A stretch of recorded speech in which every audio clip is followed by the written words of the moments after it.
this first really quick while we're here.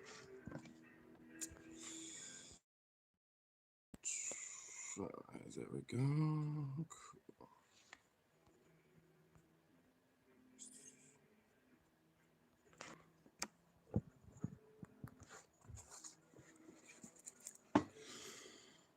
There we go. Cool. Okay, scoot more of this one. There we go. This one's full.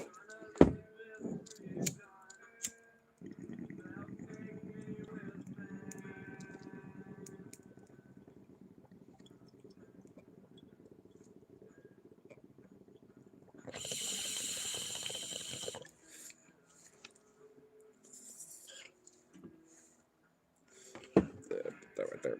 There we go.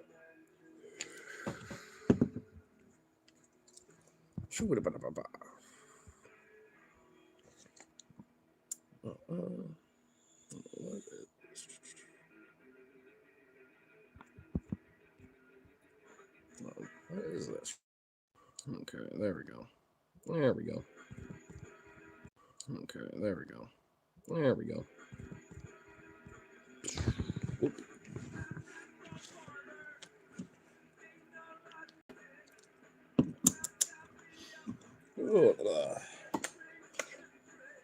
Doing these super late night. Yeah.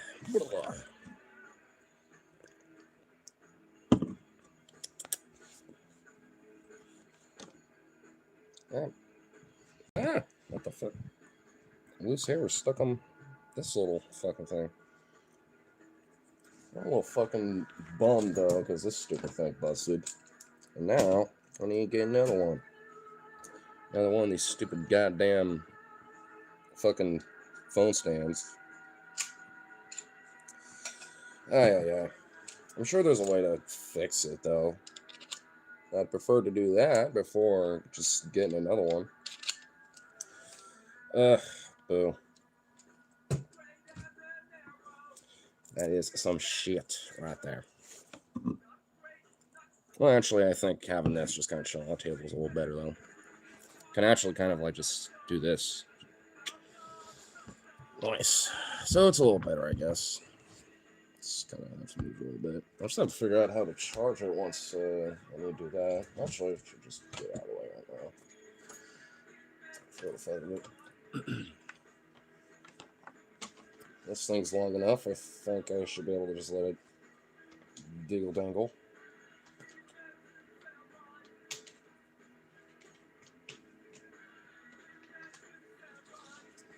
Yep, I think so. Yeah, I think we can. I think we can make this work. Now I just need to see what I could just put behind this damn thing. Okay.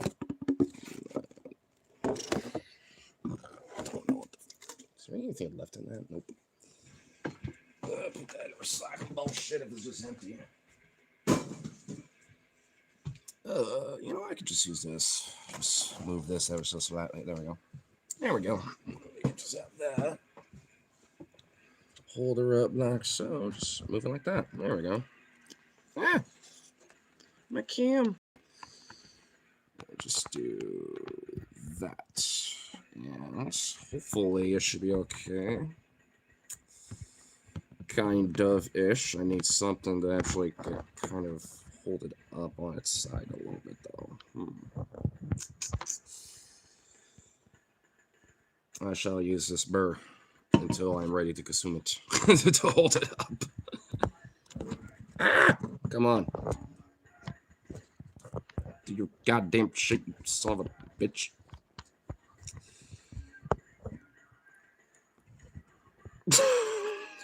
Fucking Christ.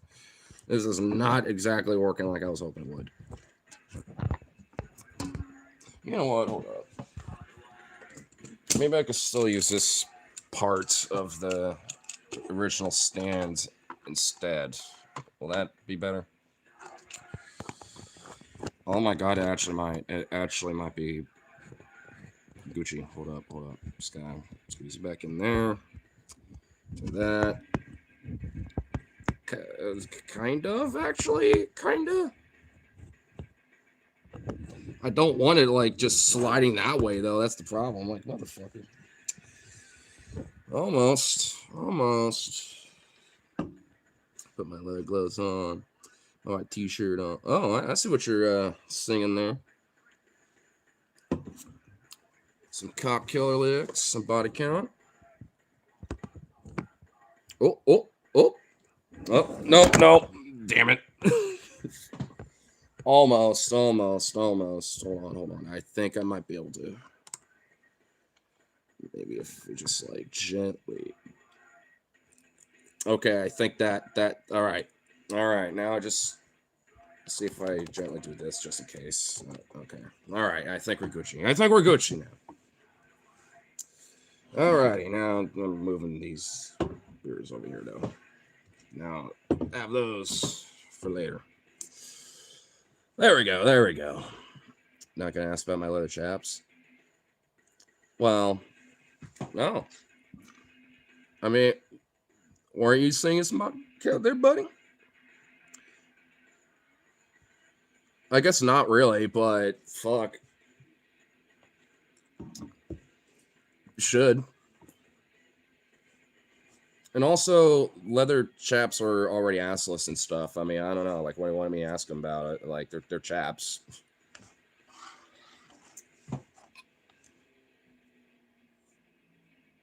Correct, assless. That's a kind of a redundant statement, though, because they're already, by their nature, assless.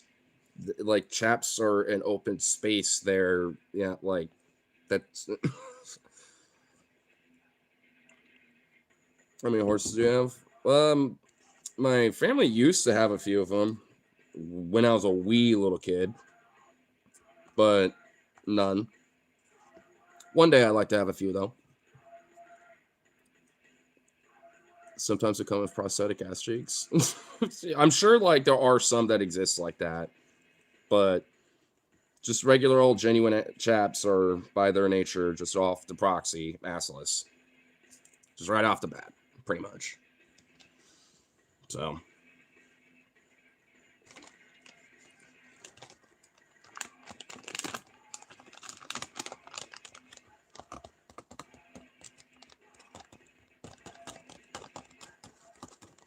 yeah, get out. There we go. You must really like the Chicago dude to have his name on your head.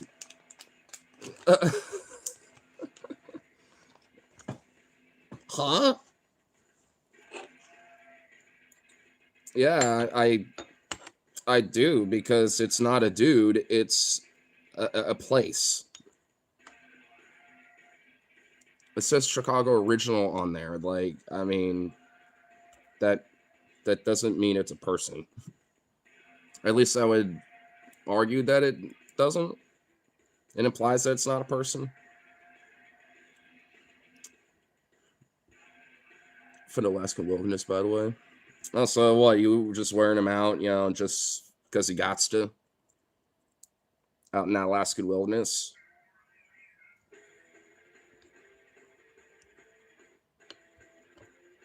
It's backward for me. I thought it was a man. Backwards? Well, yeah, it's mirrored image. I mean... Though, if you're able to read it backwards, wouldn't you know that it's a city? Like, it's a pretty major, like, famous, like, well-known city in the United States.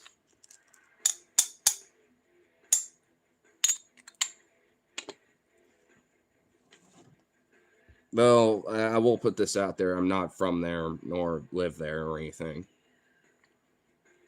I visited the place, and it's a fucking amazing place. I love it. Never heard of it. Oh, of course you would do that. Of course you would be a cheeky bastard. I'm not where you are from. I'm from a real place. A real place? I too am from a real place. But it's also not from where you're from. Never heard of Chicago. Okay, now I'm just being trolled. If it's not McMinnville, I've never heard of it. Yeah, if it's basically my own backyard and my specific house in my room, You know, my bed, I don't know what it is. I never heard of it, actually. I'm pretty much like a Patrick Star. I live, like, quite literally under a rock, actually.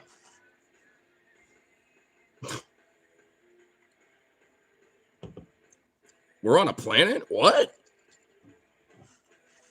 I'm on a piece of this thing called a planet?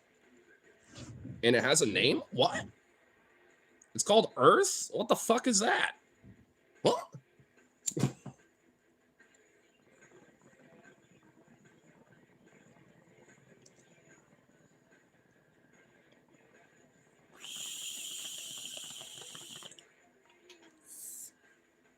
Just got done watching some SpongeBob. Nice. Oh, I showed my friend last night The Black Klansman for the first time. It was my second time watching it, so I already kind of knew what was happening with it.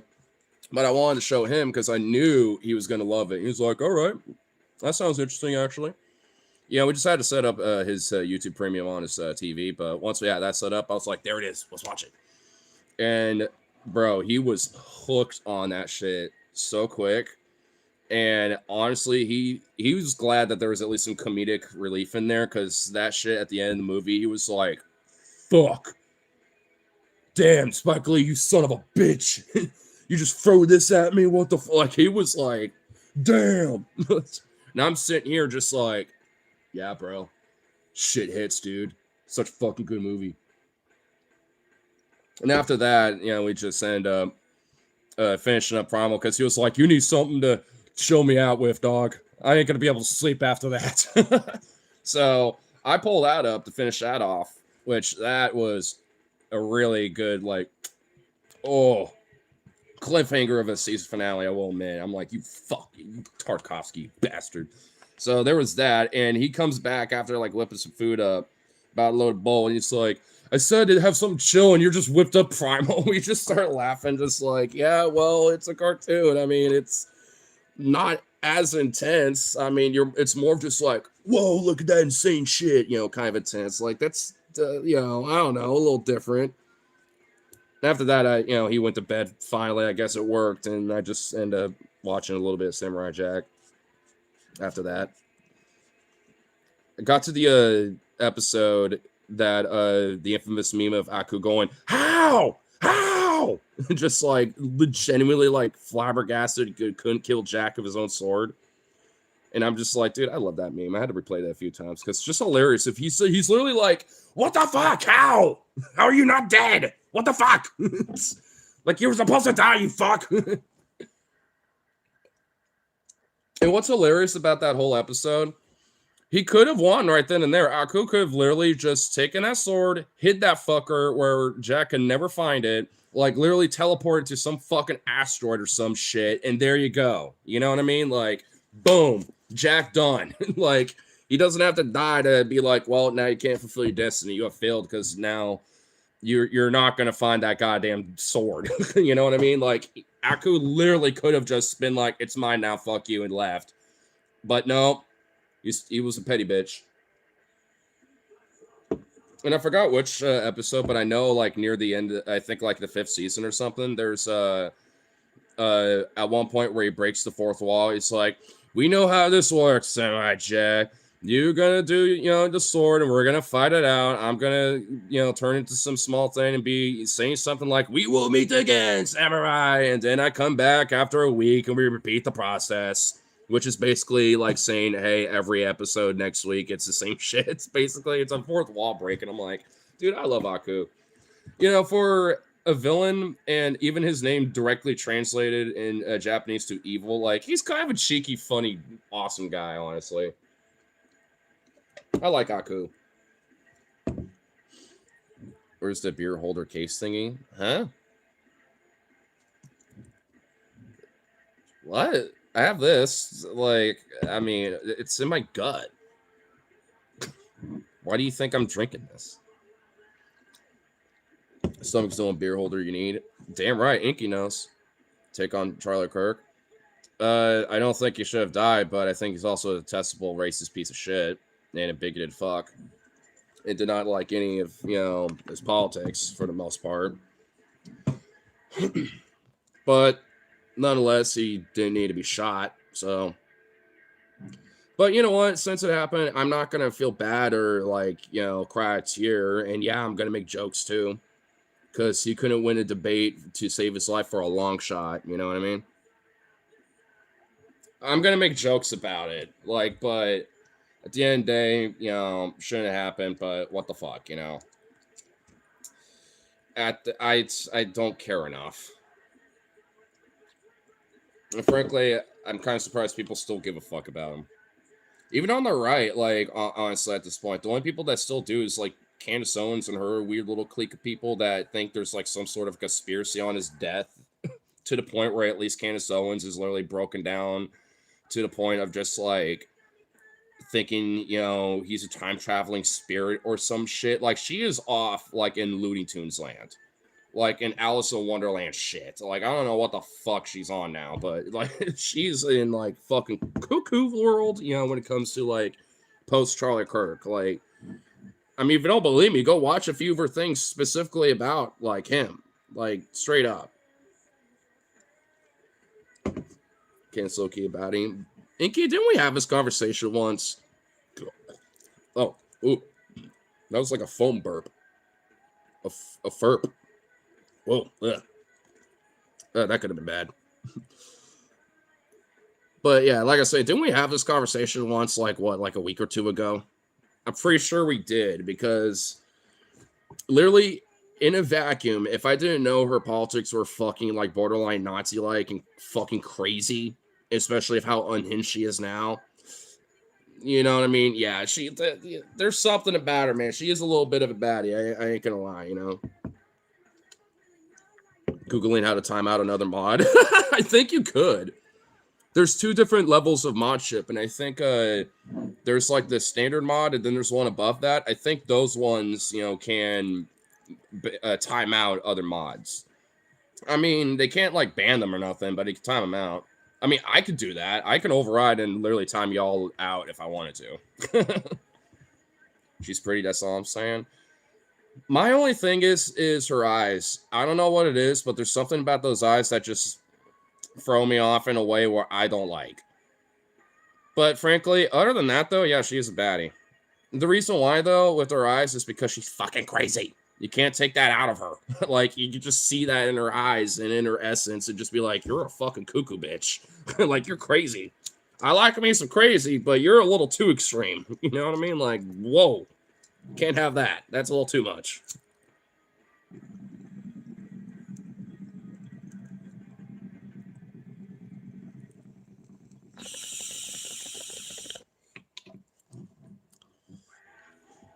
Everything's still pretty much the same route here. Cool. All my exes are crazy, so that tracks. Fair.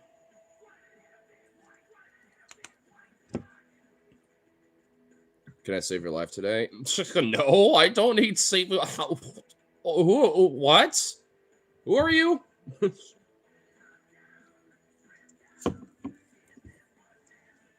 You know what? I actually know of a way that you could. I have a Cash App. You want to send a little love and a little tip my way or something like that. That's always available, and at least on my About page. And it's also, sometimes I have it pinned in the comments. I'm sure that, could get pinned here in a little bit, but there's also that, so if you want to save a life or, help a fellow husky in need, there you go. What kind of skull you chew? I don't chew. Ew. Ew. Gross. Like $73,000. Prove it. Like I said, I got a Cash App. You just do it. I want to see it. I'll see a notification. Oh, hey. Inky got it. Hey, there we go. Yeah. Yeah, Inky, there we go. I'll put that in the pinned comments. What's that flag in the background? It's kind of like an alternate American flag, basically. I'm a syndicalist, so I'm, it's basically just like the syndicalist symbol with the torch and the hammer with the cog around it. with the 13 stars, and then instead of it just being a blue square in a corner, it's, well, diagonal. It's kind of just an alternate version of the U.S. flag, but I don't know. I like it. Yeah, I'm kind of a cork for flags. I like flags, including like alternate flags too. I mean, it's technically based off of like a game slash like a alternate history universe kind of thing, but honestly, it just makes more sense to just say it like that, because that's basically is what the fuck it is. That hammer looks like the Soviet Union thing. It literally is just a regular hammer. I mean, it's partly based off of that. Like, syndicalism and communism are like both pretty far leftist philosophies. It's just that syndicalism is more of a libertine, based idea in philosophy more so than communism is, which is more of an authoritarian-based philosophy. Because I'm a libertarian leftist, so communism exactly completely my thing. Actually, that is a better comment to pin, Ink. Yeah, I'm going to pin that one. Yeah, replace the pin message. There we go. Yeah, I was just about to say, I'm just going to replace the pin. I fly my American upside down, which is the color set of stars. Cool. Well, having the flag upside down is a sign of distress, within the Union. And I do have like a regular U.S. flag in my room. And for like, I don't know, for like a decade now, I've had it flipped upside down. It's my own, it's like, I don't know, about yay big. It's not a big one. But it's, one that I, I've always had and for as long as I can remember. And I've just always had it hung up. But after at least Trump's first term, I know that much. At some point, I, was like, I looked at it, I'm like, you know what, I'm flipping it upside down. So I just left it ever since like that. Where you at? At my place. Which eventually, ain't gonna be much of a place anymore. Though, what's up, Drew? It's been a minute. You from Chicago? No, I've been there. My fellow Trump supporter. Oh, yeah, sure, buddy. Sure, buddy. You're in the wrong place for that there, friend. Were you not just hearing me from earlier? I'm a syndicalist, leftist leaning guy. Like, libertarian socialist leaning. Like, huh? Like, yo, I'm like the exact opposite of a Trump supporter there, dog. What's better, Texas or California? It's satire. But, well, I can't tell satire completely, when it's chat, okay? I'm just gonna have to take it at face value half the time. But between Texas and California, I don't know, like in what metrics? Because honestly, like I would probably, my gut would say California, but I mean, there are parts of Texas that are honestly better than Cali. But I don't know, like if I'm gonna take the pros and cons in totality, because I've been to both, I have family in Texas, and all in all, like, I mean, Texas does kind of get a bad rap. I mean, legit, I will say. But some of that is kind of merited. I'm not going to fucking lie. I've been there, especially around Dallas-Fort Worth area. And not like central Dallas area. I mean, like the outskirts where it's not really Dallas-Fort Worth, but it's out there. I mean, it's, some of that bad rap is fucking merited in some of these places, man. I'm not going to lie, dude. But the thing is, California ain't really that far different if you really think about it. Like, if you go in the rural parts of Cali, they're just as fucking right-wing as, places like in Texas. Same thing for Oregon, where I live. Like, you go in Eastern Oregon or places like Estacada or, like, anywhere else that isn't, like, Portland, Eugene, Salem, yeah, it's going to be pretty conservative. Especially in Eastern Oregon. So, I mean... Like, I don't know, like, I mean, it's, people kind of have this understanding about states like Oregon, California, and even Washington when it comes to certain things like this, and it's like, honestly, like, California isn't really as far different from Texas as people think it is.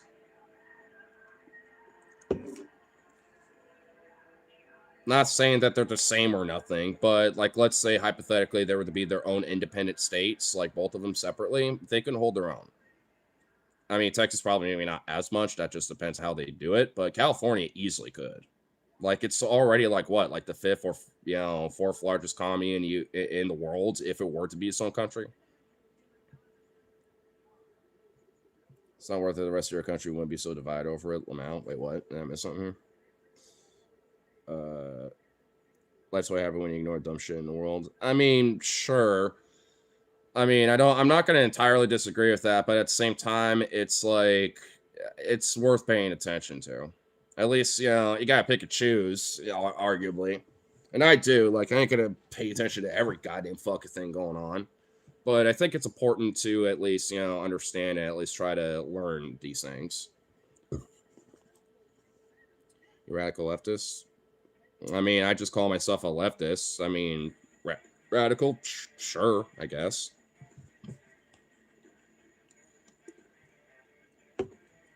I'll put it this way. You know what they say about guns? Like, you come liberal, you tend to want to restrict them a lot. But you go far left enough, you get your guns back. Feel me? I'm a big pro two-way guy, despite being a leftist. I do, think a little good trouble here and there is okay. But at the same time, that doesn't mean being like, burn it all the fuck down and like, the fucking violent revolutions, nigh or something. Like, that's just ridiculous.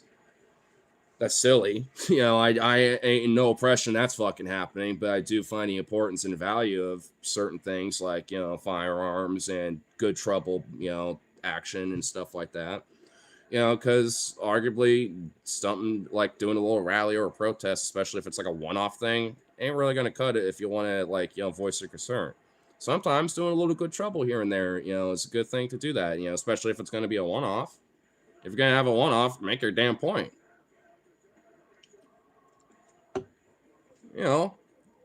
Tag a few things here and there. Some spray paint, stickers plastered everywhere, stuff like that.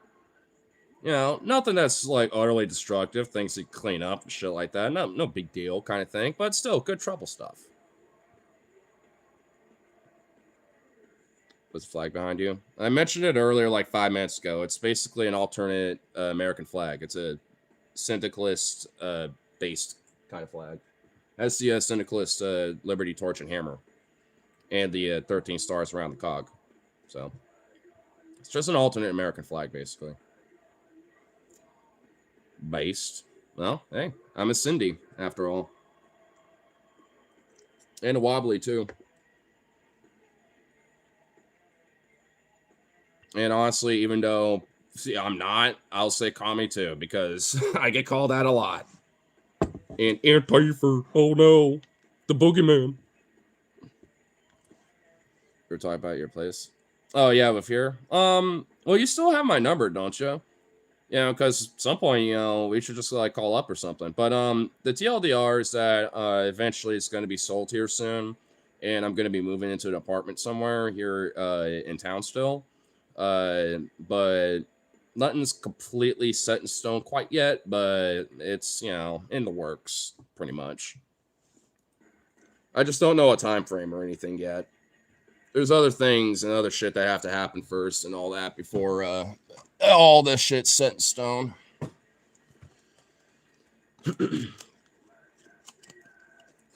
Though it's coming up though, so it's also why I've been spending more time here is because at the very minimal, I'm trying to get all my shit and just like get it all ready to go. Like, I mean, I'll like, kind of help fix up every little bit of, the property and the place, and all that shit.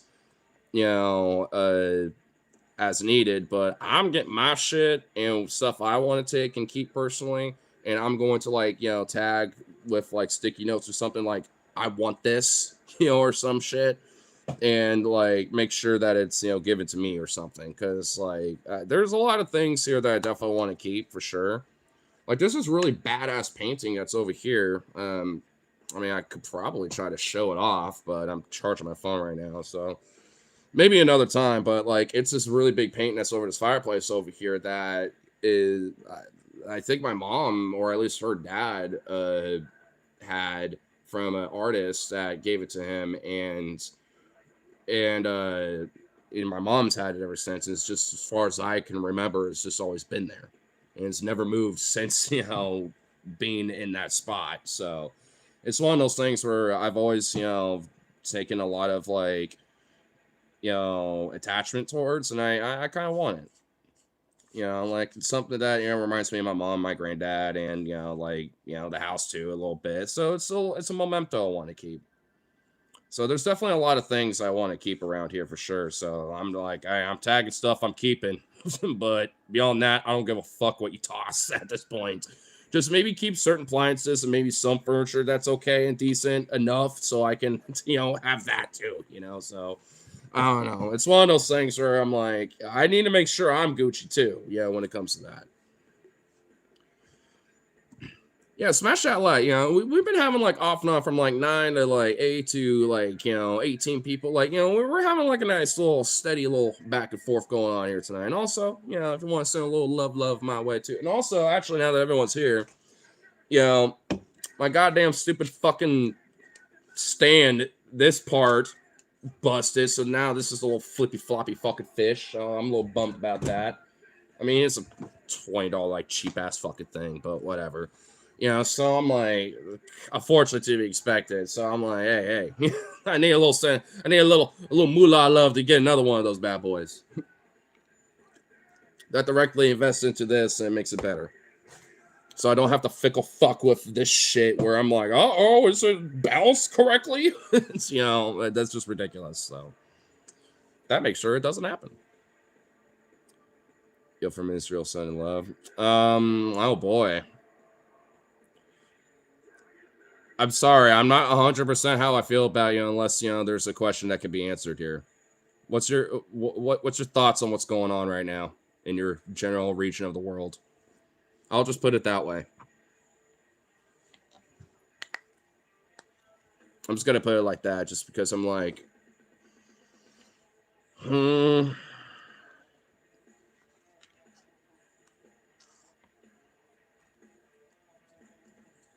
not to have the ire Sauron upon thee, but the ire Sauron is upon thee. It's too complex. I suppose that's fair enough of an answer. I guess I could accept that. I was honestly expecting, like, fuck around and just bomb and die, but I was kind of honestly expecting something like that. So, you know what? I could at least accept that. I'm like, all right, fair enough. Not completely, rotted out, so yay. Yay. That's good. Because Jesus Christ, like I just prefer just to chill. Well, I'm pretty sure a lot of people in that general part of the world, would feel that way, like I feel bad for any average citizen that just doesn't want any part of this, like regardless if they're Iranian, Israeli, or Palestinian, etc., or Lebanese or whatever. Like I, want people to live in peace comfortably and be chill. You know what I mean? Like at the end of the day, that's what I want to. So, ultimately, hey, at least we can agree with that, because I don't want my government or your government perpetuating the instability and more of this chaos and bloodshed. I mean, so, good, bad, right, or wrong when it comes to, the forces at play when it comes to everything. Ultimately, what's going on ain't right.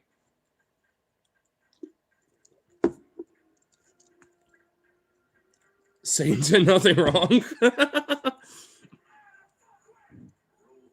Hello from Little St. James. If you're in St. James, then you better be fucking. Why are you over here? Dude, use your channel to fucking go take videos and pictures and shit. What are you doing? What are you doing over here, you freak?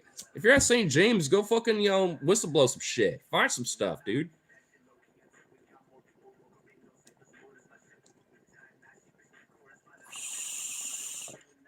What's wrong with you? Do your due diligence.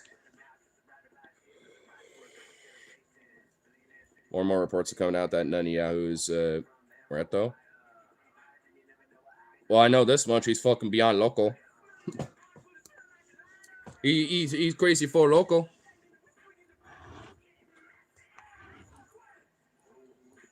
And frankly, I know this much at least. I mean, this is not going to play out in the U.S. or Israelis' favors at all with this whole conflict of Iran. Like, the irony of all this is that the Iranian people, even, you know, some moderate opposition to their government, are actually now like in support of the government and the regime in the sense of like, at least there was some stability. You know, they're like, what's happening now is going to be way fucking worse than having to deal with this current government. Like, we're going to be with these guys. I mean, it's like the enemy of my enemy is my friend kind of, you know, philosophy, if you think about it. I mean, even if you do have your grievances with your fucking government and you are, and prior to all this shit, you're a protest and everything, like, I might be the same depending on circumstances. Like if China just out of nowhere, it's like, all right, we're taking the PNW. Like I wouldn't necessarily be keen on that. I wouldn't be pro gov either, but I mean, I'm not going to, you know, like take that shit on my own as a personal, you know, personal grievance in that way. I'm not going to be in support of that. But that's how a lot of Iranian people feel right now.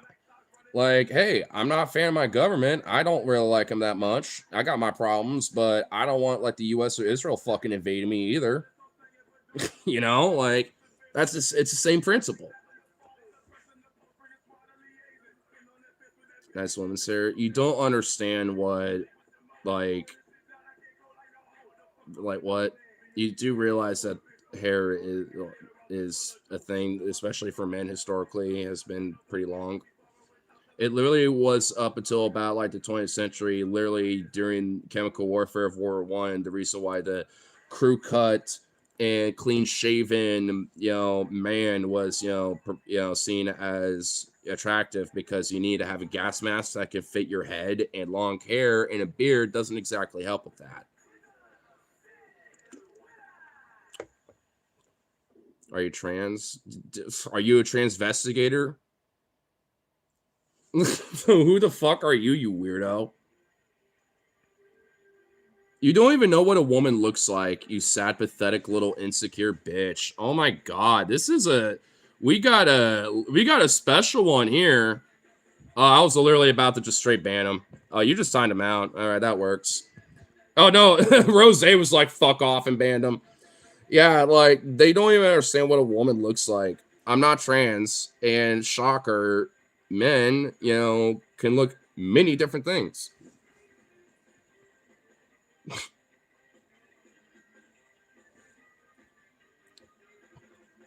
Did you assist in an Epstein party? I'm too old for that. I'm like way too old for that, dude. We just Tel Aviv'd his ass. Yeah, pretty much. The Iron Dome of his failed. His Iron Dome failed and his Tel Aviv got bombed. Damn.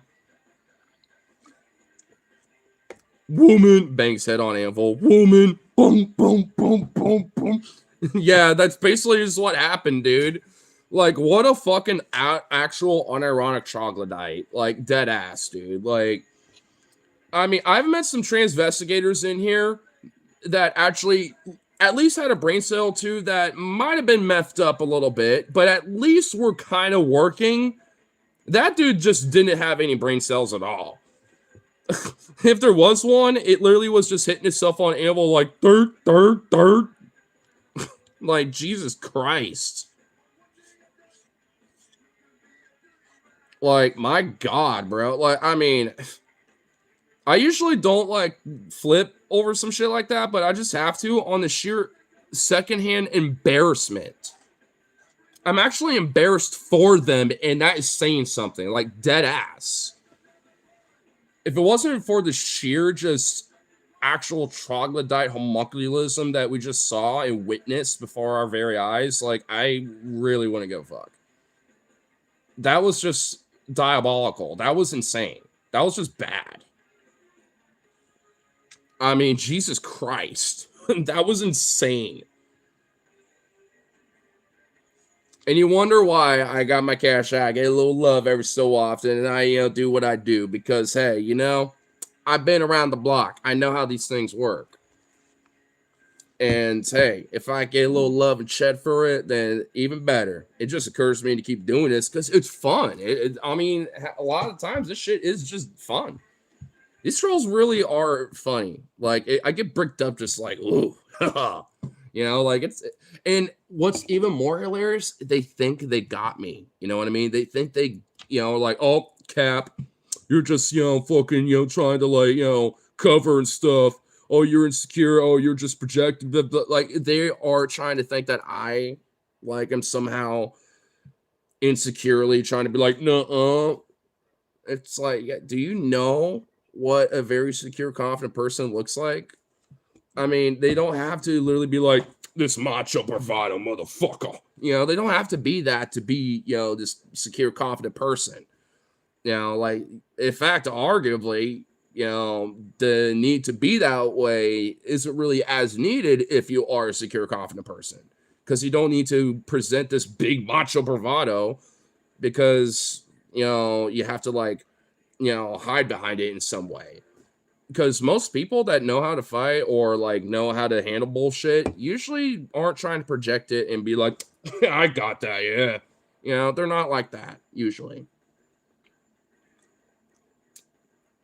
Especially when it comes to like knowing how to fight. Like most people that like can probably fuck a motherfucker up but don't want to ain't gonna do shit about it. They're gonna be like, hey, if you fuck with me, I'll destroy you, but I ain't gonna do that.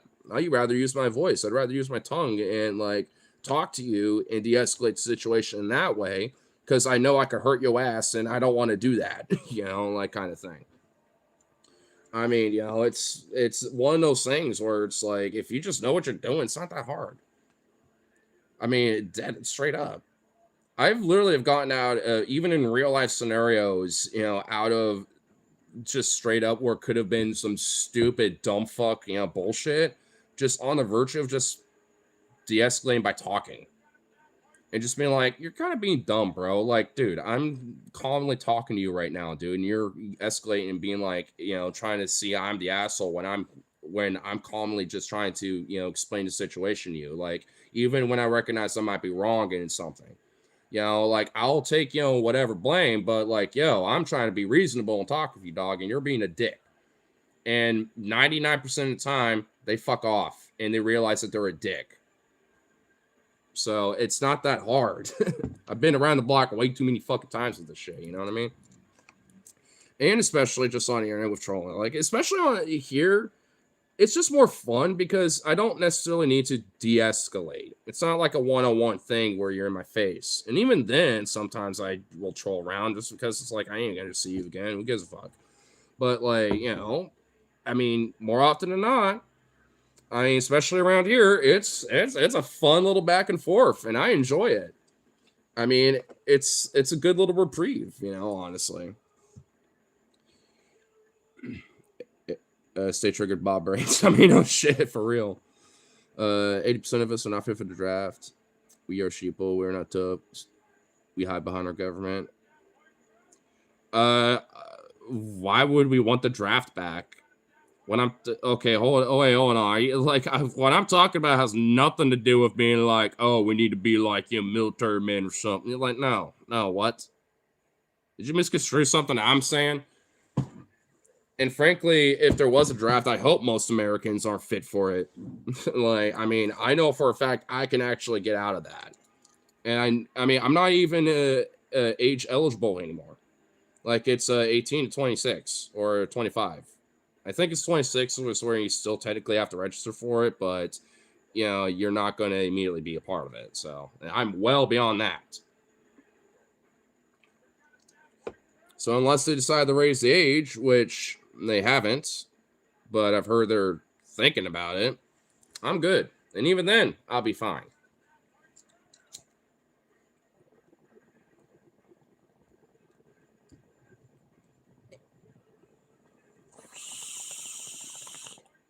And even then, if all else fails, being a conscientious objector is a valid reason to avoid the draft as well.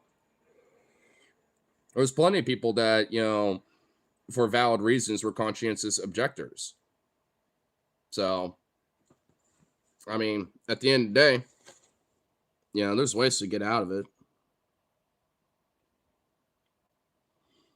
Having not five for your country's silent autonomy made my point. You realize that quote, fighting for a country doesn't have to join the army and fucking go dying overseas for some other fucking bullshit that has nothing to do with me. Especially when it comes to a country that, you know, is not an aggressor or going to attack us anytime soon. Fight for my country doesn't mean I get to go fucking die in Tehran for, you know, Israel's sake. That's not fighting for my country. Fight for my country is to be a part of the anti-war movement and resist that. So try again there, buddy. Like, I love this fucking notion that you have to, like, you know, be some military man and it just needs to be like, yeah, so what, you want conscription? Like, forced conscription once you're 18, no matter what, you know, and you have to fucking do your duty, and if you go fucking die overseas, well, fuck you, who cares? Like, fuck that shit.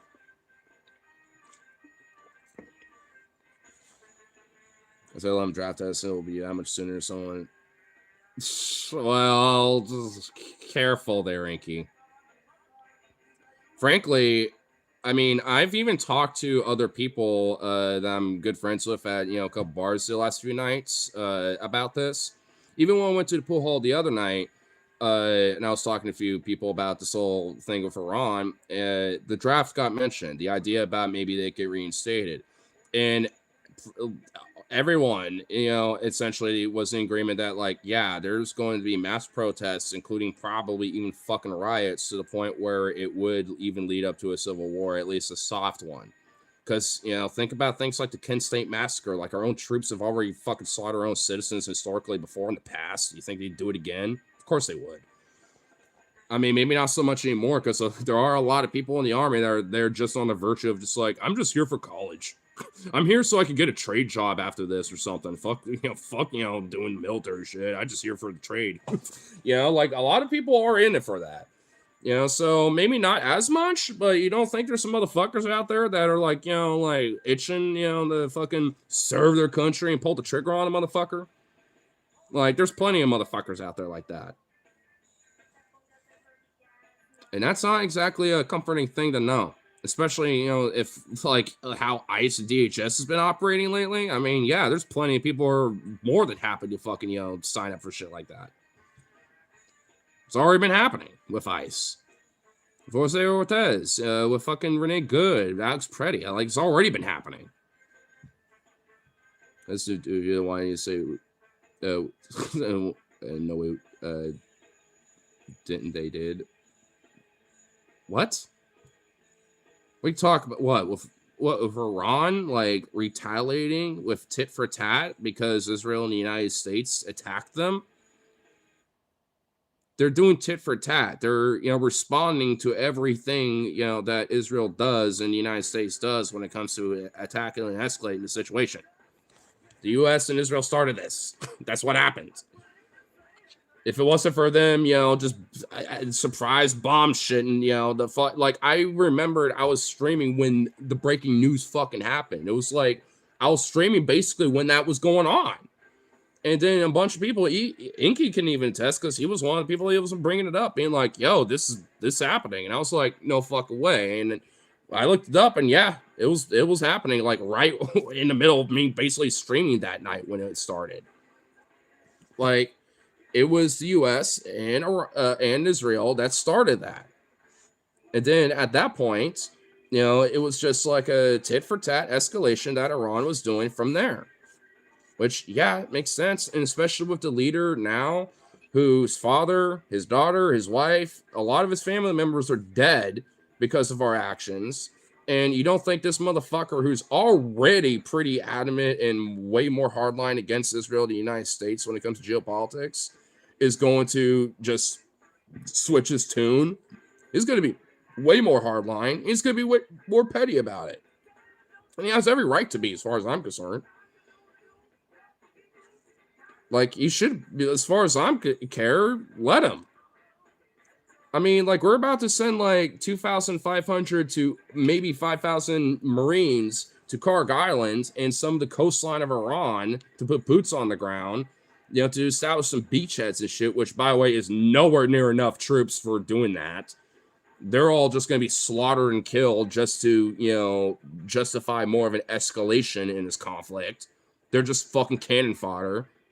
So more Americans on, you know, the taxpayers' dime are going to die for some bullshit fucking war, a holy war nonetheless, especially.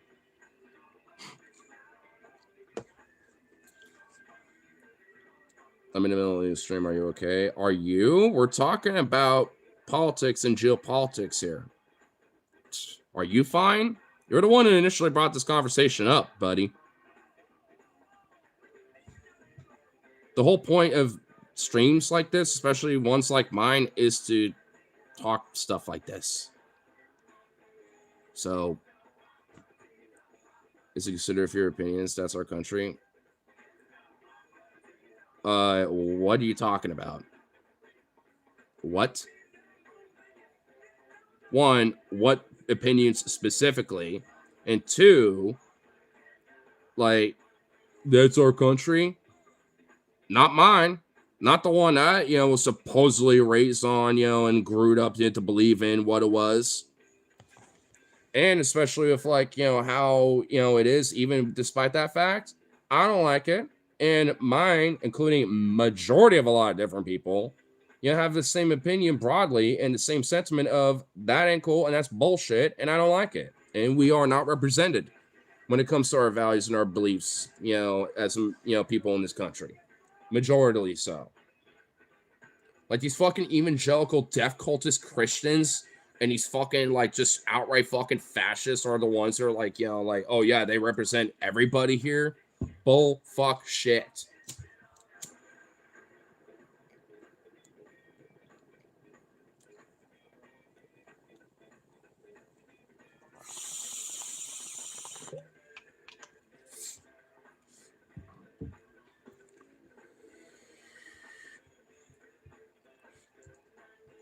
Finally, someone who gets it. I'm not sure who you're talking to specifically, but hopefully me.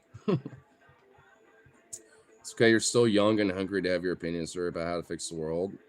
Our opinions are, dude. There's people that are older than me that have the same fucking opinions. You dipstick. I've been to many different protests, you know, off and on, you know, since 2020 and from now, you know, where there's people who are like combat vets, even from fucking Vietnam, from the Gulf War and the Iraq and Afghan wars, you know, that are out there who are in their 40s, some of them in their fucking 50s and way older, that are out there, you know, speaking the same fucking shit that I am. Leave it to them.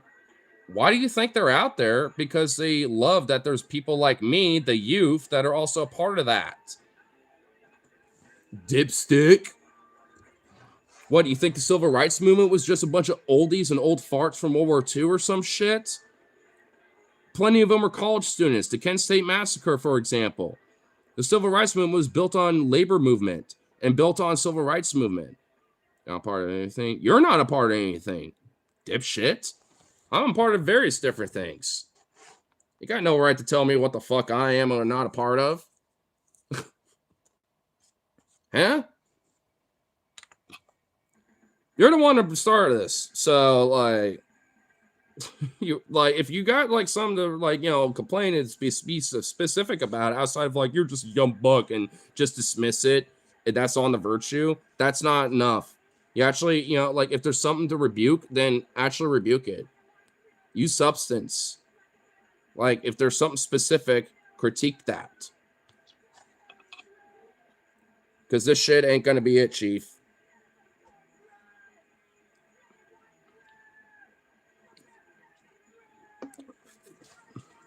I'm good. We keep going. Well, I am too. I just get annoyed when there ain't no actual substance, you know, critiquing what I'm saying, outside of just dismissal. Not that I really give that much of a fuck. But if the whole emphasis, especially when you're the one who started a conversation, is basically dismissing, you know, it from the get-go, despite wanting to obviously know what I feel and have my opinions on, that's annoying. I'm expecting at least some substantive critique back and forth with this. Because I'm a mature enough adult to do that. I can have my worldview challenged if there's actually something of value and substance to critique it with.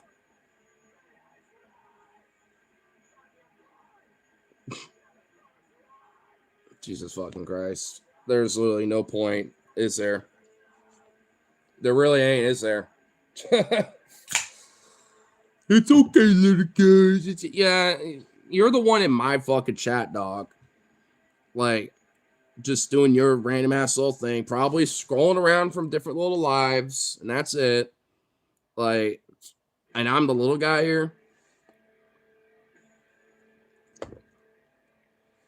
You might want to rethink about like the totem pole of value and little and bigness here, there, bud.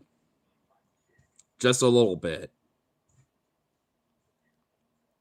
Because if I was really bored enough, I can just literally press a couple buttons and, you know, you basically literally would have your ass kicked out the door.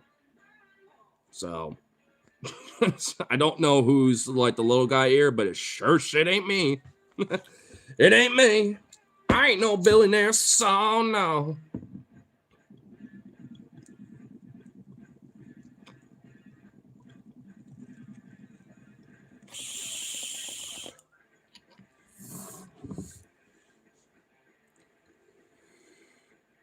Uranus Seamus over here with the hot takes. I know.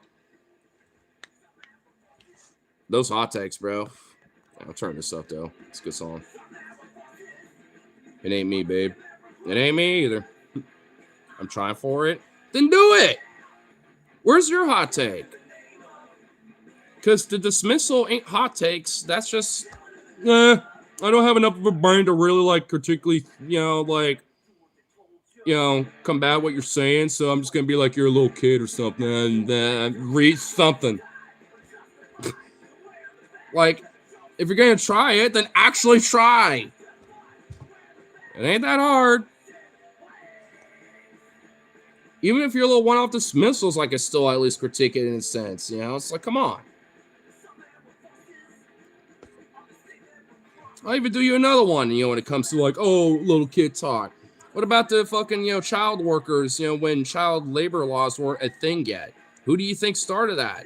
It was a lot of these child labor gangs that started that ended up becoming their own little unions, basically, or at least in tandem with different unions at the time, to essentially fight for the rights and say, hey, we deserve more than like a penny a day, being little kids, and arguably we shouldn't even be working. Like, little kids who were, like a part of the labor movement, back in like the, era of the fucking Gilded Age, were literally out there fighting with adults, in tandem for their fucking rights as workers. Just on the virtue so they didn't have to work, so they can actually, I don't know, be kids, go to school and like play with their friends and all that shit. Like, even back historically, when it comes to that kind of context, like there was a lot of, children and a lot of youth that, became a major element to this type of thing. Or at least this, fuck no, I'm not. Definitely not. Dude, my statue got hot. Dude, I've been crossfaded this entire time, dog. I've been high the whole time. So, like, I've been high the whole time, dog. Well, you saw me take one hit, now you think now suddenly I'm not making sense anymore? Like, come on, dude. I've been like that well before you probably showed up, man. Come on. Don't be a silly bean. That's even making more sense. Yeah, exactly.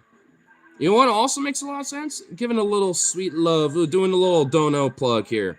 We got a little Cash App love, we got a little other things going on. Because unfortunately, my goddamn stupid, pathetic little fucking cheapo fucking stand decided to die. So I will say that there is an investment to make these things a little better and all that fun shit, by getting a new little stand. And, a little love for that Cash App always helps.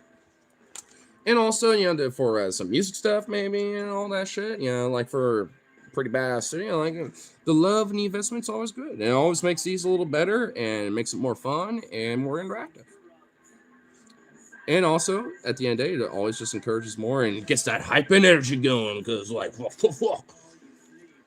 because I'm always here, late night, mornings, evenings, whenever I'm in the mood for this shit, I'm always around.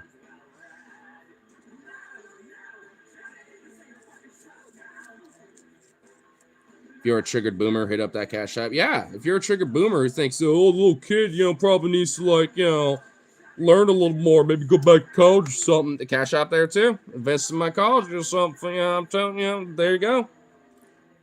What's that weirdo's name again?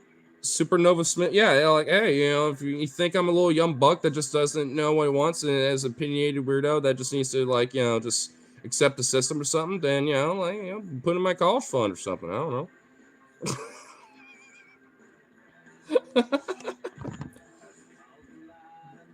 We love to see it. Oh, we always love to see it. Working the oil rig 2 weeks to fly back. It's hard, but that's hell, but it's fun. Well, that's pretty cool. I have, seen like a few videos of like dudes working on a rig, and I'm like, my ass is literally looking here being like, I probably could do that. But knowing me, probably not. Honestly, if I was actually like sent there and be like, all right, you're here for like a month. Now you gotta learn. I'd probably honestly be legit a liability. I mean, I will say, like, at least for that particular trade. I mean, but I respect the fuck out of it. And I will say, y'all need to be paid a fuck more when it comes to that oil rig shit. I know on average, like, salary, like, from what I understand, is not terrible. It's actually pretty decent, but I mean, especially with the dangers and all that other shit, I'm like, nah, they need a little more. They need some more. It's all fun at games until the USA turns into a third world Courtney. Third world Courtney. I know you meant country, but I had to read it literally. Courtney? Yeah, like Courtney Love or some shit. Oh, God. I think our country's already been turned into a Courtney Love, though, dog. I mean, but we're dog, bro. Especially most of this fucking south of this country and everything with the so rad again with this fucking government and everything. Like, dude, like it's already there, bro. It's like fuck me, fuck like just it's unless you're on like the west coast, the New England area, and some parts of the East Coast, or like Minnesota, Illinois, and shit. Like unless you're like pretty much anywhere that isn't like the Midwest. Flyover states in the South, yeah, it's fucked. It's fucked. Cooked. Done.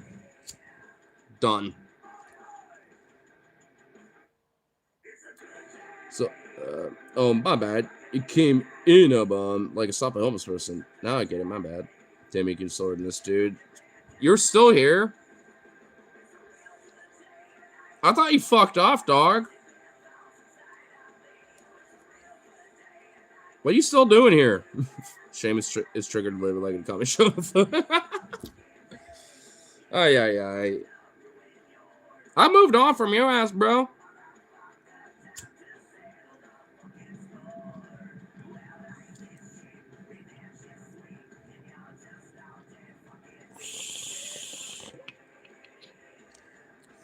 Like, geez Louise. Don't you have, like, someone else that you control on these short lives? You're not locked here. I'm not, like, handcuffing you here. You're trying too hard to impress this boy and keep pipe down. I think that is a lot of projection there, buddy. You're trying to impress Inky. Because, dog, why is Inky already a mod? Because Inky's already, like, chill as fuck. Made me laugh a bunch of times. Lives in the area, funny enough, at least in, Portland area, like where I do. So I'm like, hey, we're always chill as fuck and stuff, like, so I'm just like, hey. Like, they just chill like that. That's why they earned it. So they've already impressed me. I don't have to do nothing. Told you I'm chilling. So are you though? Hey man, what's up, Joystick? Having fun with this sad little troll that is trying so hard to trigger me. It's so funny. Dirty ass bomb. could use a little alcohol rub a little bit. I'll do that when I'm done. How about that? I'll make you feel better. Quit using words like hard and pipe. I'm getting bricked. Oh, yeah. Yeah, I mean, honestly. So new love from the island. The island? Is it the island? It better be the island. We all know what happens at the island, dude. We all know what happens with that. The temple. Oh, yeah, yeah, yeah. Now, hold on, man. Yeah, boy, we've talked about this at the event, too. Like, this is always pre-emphasized. Once we enter and once we leave, we don't talk about it. They'll be breaking the vow, man. I know it's exciting. I know it's fun times and shit, but, like, don't be breaking no vows, man. I'll look out for you this one time, but it happens again. I can't help you. Born and raised. Well, like I said, he goes talking about his ass. Seamus, you dirty dog. He's coming on me. What? Yeah, I think he's got a little thing for you. I think at this point, and for me too. He stuck around long enough. I think he's a little into me. I think he likes him a little young.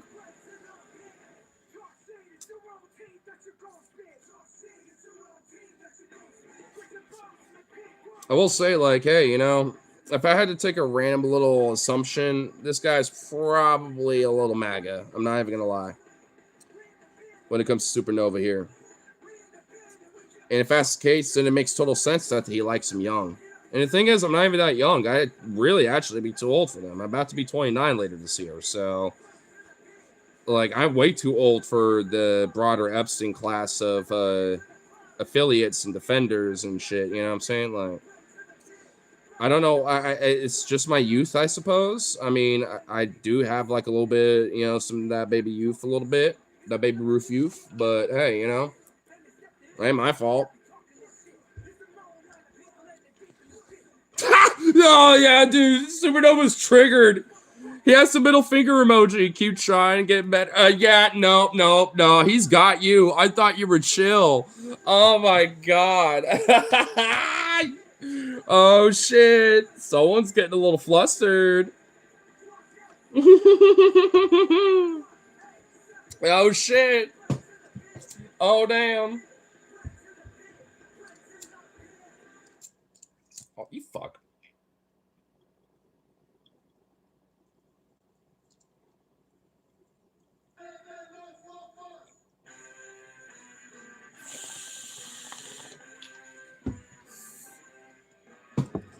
Oh my God, you love to see it, dude.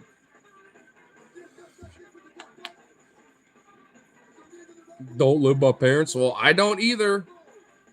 I don't live with my parents, and wow, you're a decade older, but yet you love them young. You like them young. You like to stick around with that, huh?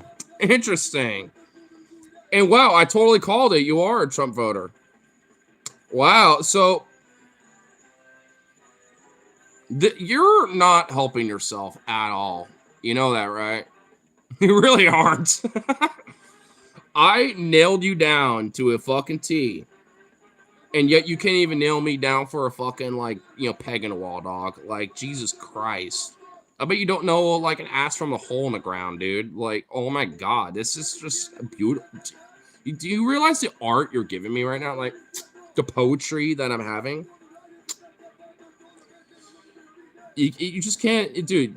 It just writes itself.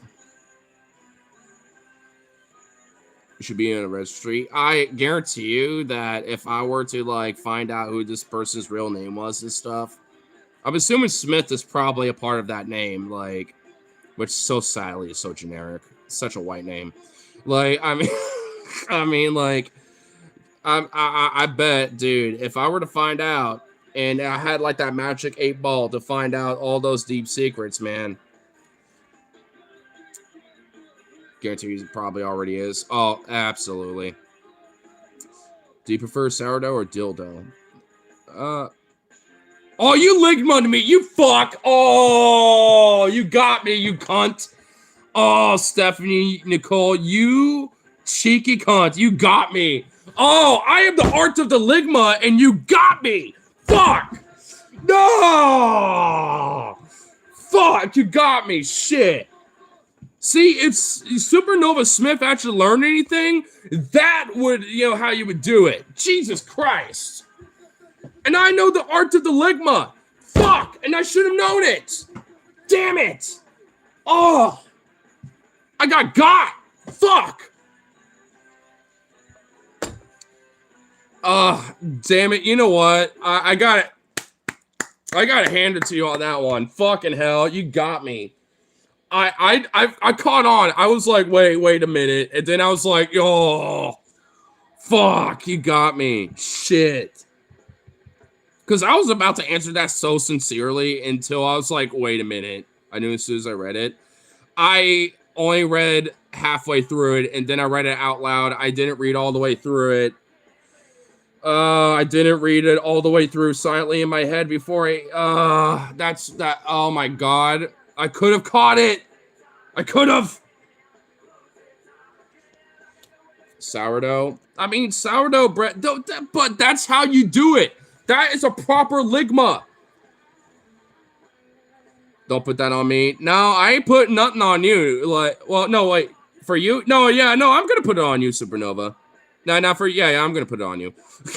But no, like, I mean, that's how you do a proper ligma, though. You lead it up.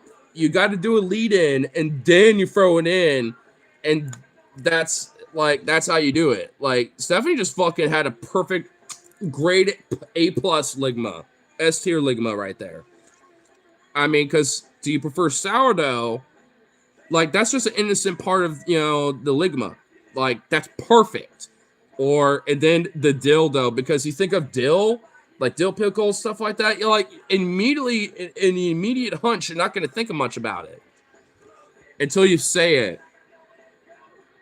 Dillweed got dildoed. Exactly, yeah, Mornak, see, yeah, he knows. Yeah, it really is a quality fucking ligma. That was just fucking beautiful. Like, that's why I'm the art of the ligma. Like, I love me some ligmas. I don't throw them out there often, but every so often, And when I see one, especially if I get caught in it, oh, I gotta appreciate a proper one. And that was just some S tier status right there. S tier.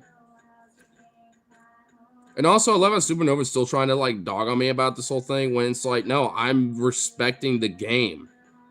Like, that's how I do it. Like, I game recognize game. I'm a troll myself. Like, game recognize game. You know what I mean? Also, I like the way you handle it. Some people take jokes too seriously, get all mad. Yeah, because they can't handle being trolled. They don't know the art of the troll. I've been, like, trolling around on YouTube for, like, a long time. Even before this channel was ever a thing. Like, and on the internet broadly, too. Like, I've been around for a while. Like, I understand trolling. And ligma jokes and all that. Like, I mean, I find it more unfortunate that there's more people that don't understand it as much and get butthurt over it, when, a good proper joke, hits them. A good proper troll hits them. It's like, don't get mad. Get glad, if anything. Be glad that they know a good, proper, good troll. Or good ligma, too. I mean, it's like, come on now. Like I said, game recognized game.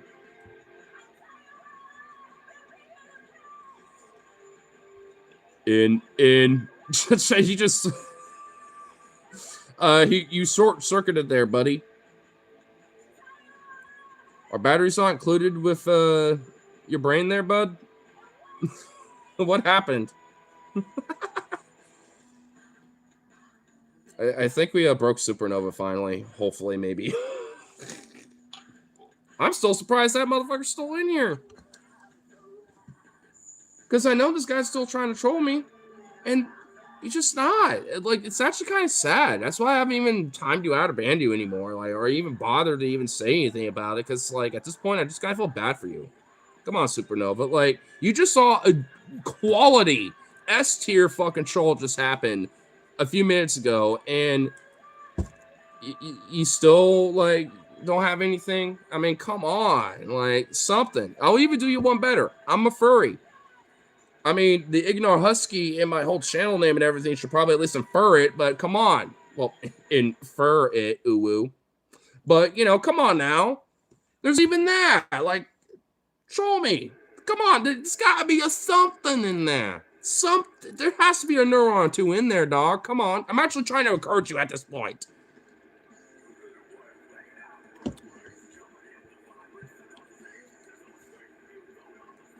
I did it. Dropped a W. You didn't do nothing. What the fuck did you do? You didn't do shit. Where was it?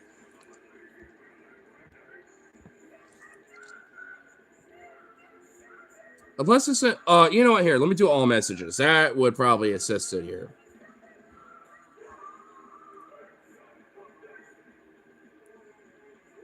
Wait, I was just playing with you. Don't get too hard.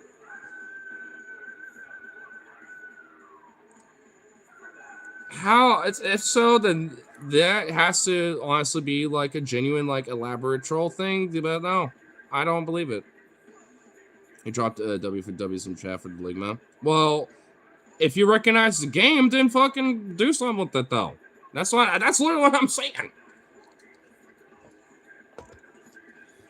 Hey.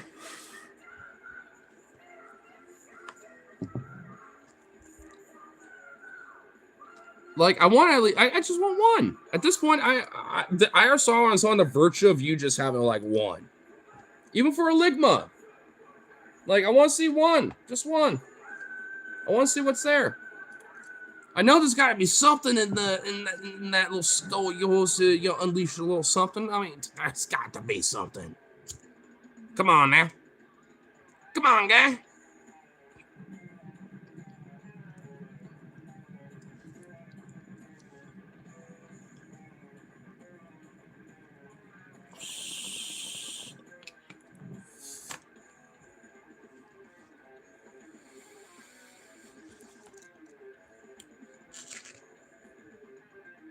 I'm really hoping my boy's cooking.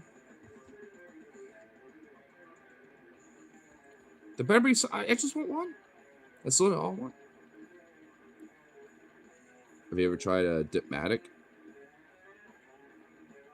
I have not. Actually, I'm not too sure what that is. I think I might have heard of that before, but I don't know what that is. Dipmatic? Are you ligma me? Are you doing another ligma that's even more like intricate than even I'm aware of?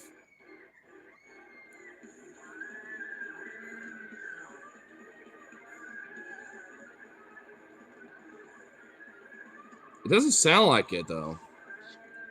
My brain's on the ligma now, and I'm like, I gotta keep an eye out for ligmas.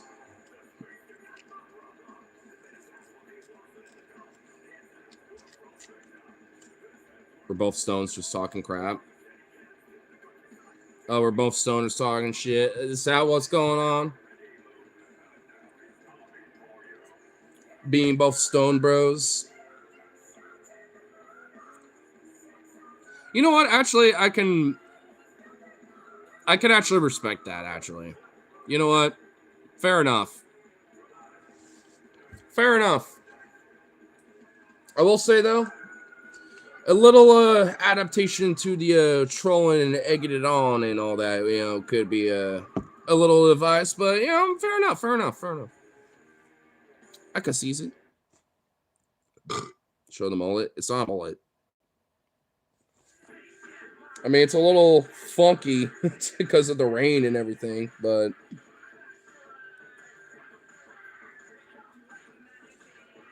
I mean, it's definitely not a mullet.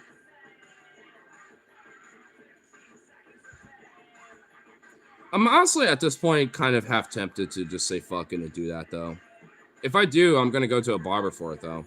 So everything can at least be evened out and, you know, have it like a pompadour style and know what products to use and seek those out. So when I do, I can at least, you know, do something, you know, with it a little bit. Because I won't, man. I'm one to kind of like, you know, fade in my sides and all that other shit and all that. So I'm like, I want to at least, kind of like get back to just like regular long hair sass, but there's techniques to do so with that. I could either just like, go short hair as fuck with everything, which I really don't want to do.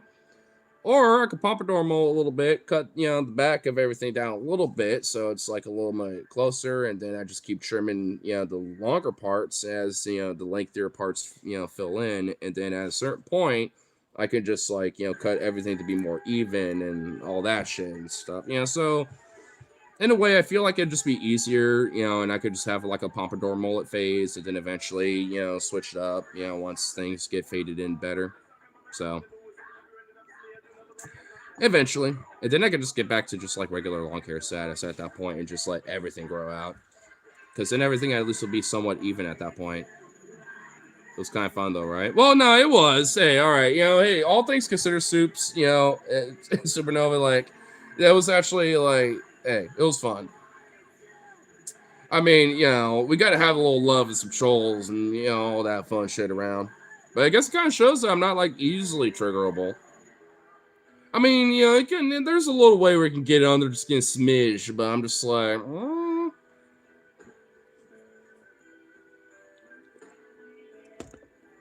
if anything, I just get more serious with the politics of things, more so than anything else. So I know that was a part of it.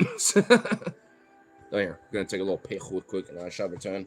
But I'll turn it up a little bit and do another little dono shill thing if anyone wants to send a little love and all that. Catch up to the pin comments, all that fun stuff, and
Shaboom!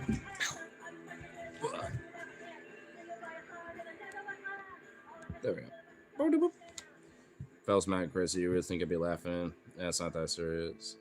Well, I mean, for sure.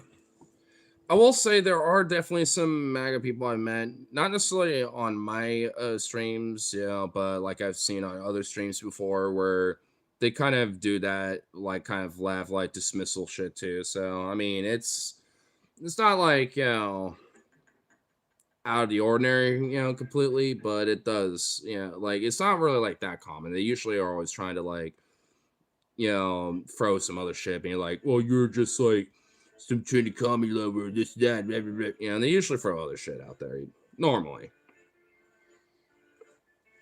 Not always, though.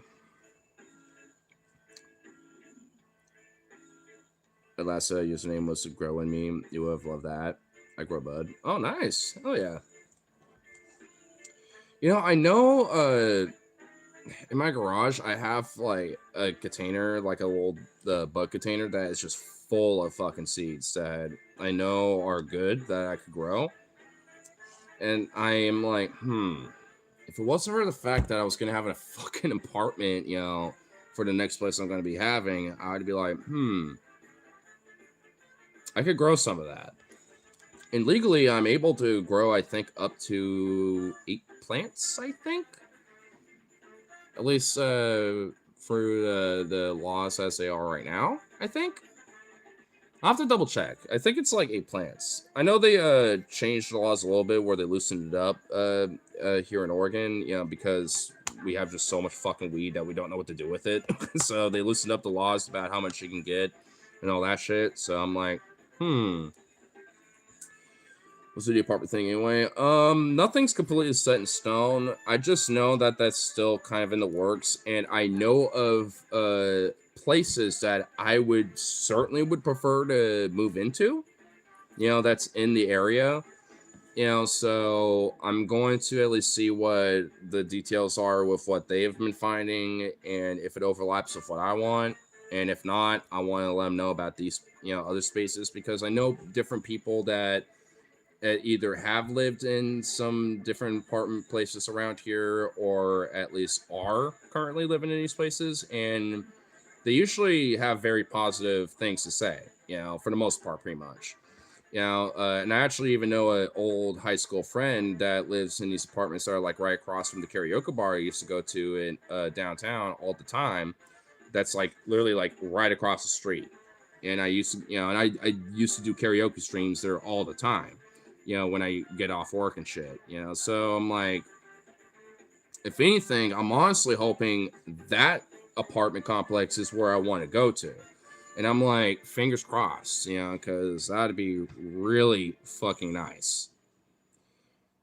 Going from house to rent, right? Well, for now, from what I understand, my brother and my granddad are both, because my granddad technically owns this property that I'm at right now, even though it's within the family broadly anyway. He's going to sell it and eventually, but wants me to make sure I'm good. So he's going to be covering that at least. I don't know for how long. I don't know exactly what that looks like. I just know for the immediate first part of it, once once that's done, that he's gonna at least cover that, but I don't know what that looks like. I mean, I'm assuming obviously he's gonna want to be like, hey, you're taking care of it eventually, but like I want to see what that looks like. You know, it's something that, you know, hasn't been set in stone, like I said. It's one of these things where it's just still kind of in the open for now, and if anything, I'm just kind of glad that I do have family that are at least, you know, still trying to make sure that I'm fine, you know, not like fucked, because, you know, and all that shit, but still, it's like, what does that look like in the long term?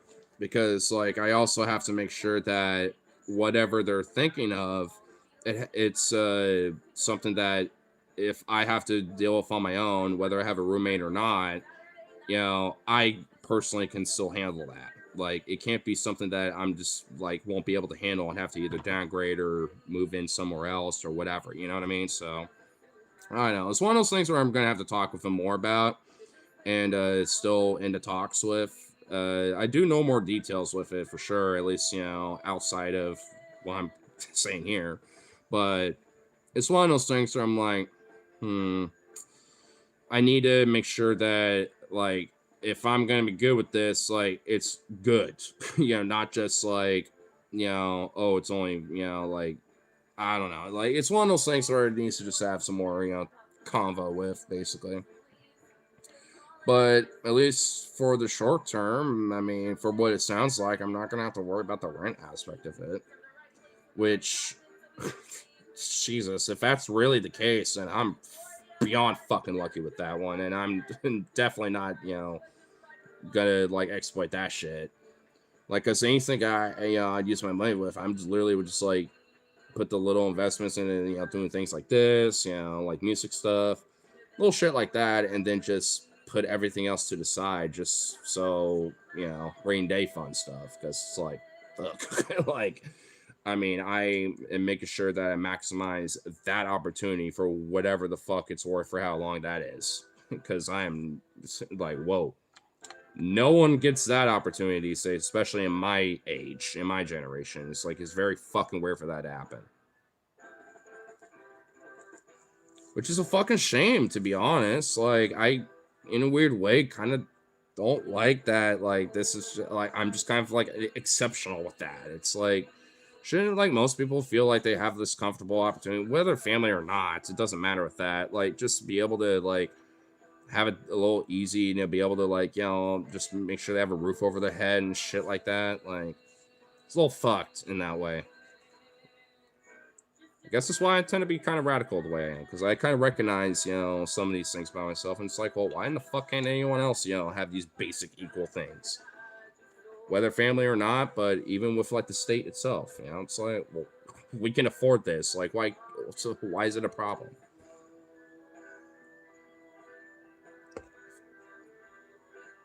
It's pretty unique that we're the only country in the world that has a really massive fucking issue over this.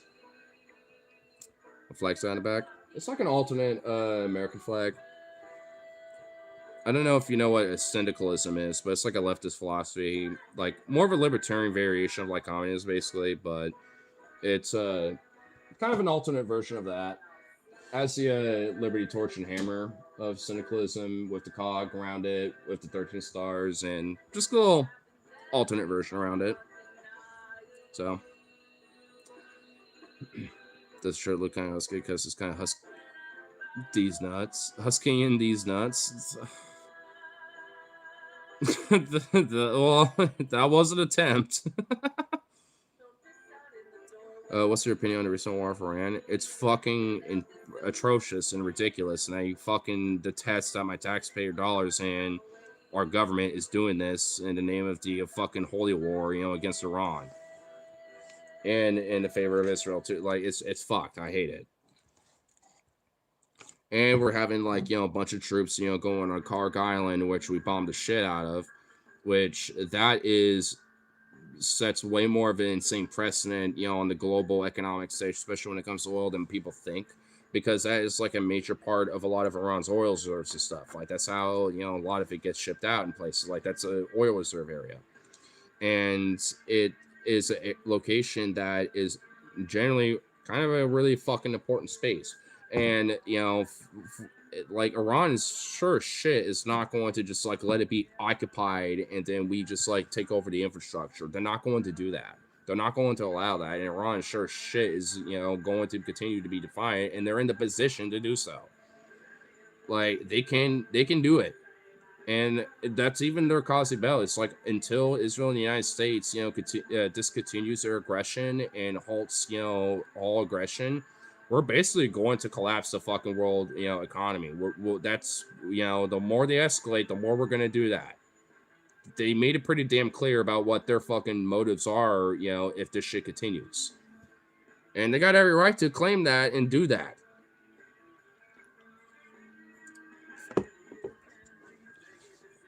AI let me down with a creative ligma. Oh, don't trust AI to do it. Use your own head, man. Come on. Don't be using AI for that. Come on, bro. Those gas prices there. Well, I don't drive. I usually use public transit and bike and stuff like that. So, but from what I can tell, it's, from what I remember seeing on like one of the gas stations around here, I think it was like between $3.50 to like $4 something, depending on which particular gas you're getting. Unleaded was like $3.50, but then like the premium was like $4 something. So it ranked up, and it's likely only going to get worse. And even the administration, despite campaigning and arguing that, like, oh, we're going to lower prices, especially on gas and on, you know, groceries and all that other shit, now they're saying like, oh, well, if it rises right now, you know, because what's going on, so be it, whatever. You can all handle it. It'll get better, I promise. Wink, wink, nudge, nudge. It will get better. Don't worry. They're just basically saying like, fuck it. Even Trump was like, some of you may die, but that's a sacrifice we're willing to take to destroy Iran. He's doing some Lord Farquaad shit. On top of that, I even saw like a fucking thing, you know, earlier today on Reddit, actually, where he was on a phone call, I think on Fox News or some shit. They're saying like, oh, those Iranians, they're just like inherently there's something wrong with them genetically. Genetically, they're just inherently wrong about that. Like he's literally doing eugenic shit. Like, oh yeah, there's just like the Iranian human as like a person ethnically. There's just inherently something wrong with them, and that's the reason why they are the way they are. It's like fucking what? Like what unironic Nazi eugenic shit is that? It's fucking insane. Like, that's ridiculous. Like, who the fuck just says that shit? Unless you're like some fucking like Rush Limbaugh commentator or some shit. I expect that from Matt Walsh. I expect that from even goddamn Ben Shapiro. I expect that from like some random right-wing fucking commentator. I don't expect that from the fucking president, but honestly, I'm not surprised at all. His father was a part of the Klan, and he believed in eugenics and was a fucking outright open racist. Like father, like son. Eugenics is old people getting offed. He's just racist. No, eugenics isn't old people getting offed. Eugenics is like this idea that there's like this pure genetic like line that needs to be attained, and certain races, certain ethnicities, and certain genetic backings are inferior and thus need to be erased. Eugenics goes way farther than that, man. Eugenics is inherently, fundamentally, a racist philosophy. Like in a racist pseudoscience. That's what literally it is. It's a racist pseudoscience.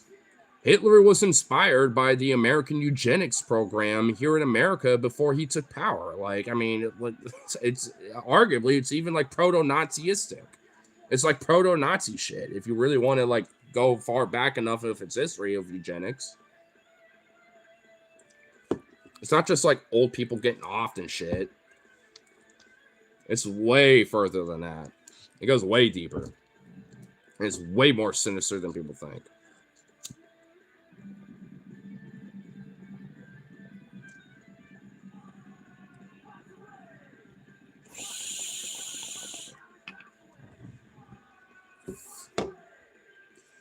I mean, I will say it is a part of it, but definitely not the main key or the main prawn, so to speak. I wish I knew what that message said. It was redacted. I kind of read it earlier, but now I don't remember what it said.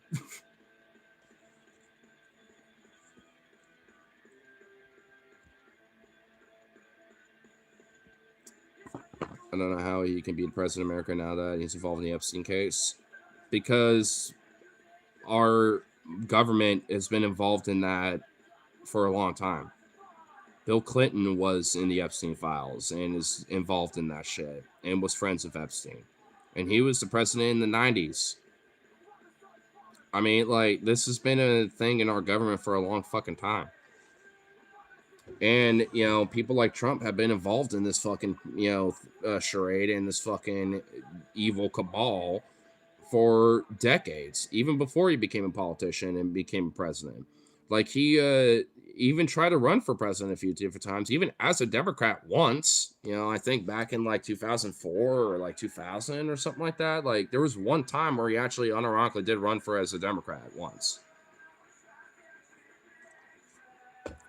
Like, I mean, these people are, I mean, they're kind of like, when you really break down and understand like how deep and how far back like their involvement in, when it comes to being involved in this shit, like fucking Hillary and Trump used to be friends at one point, like back in the 90s and the early 2000s especially.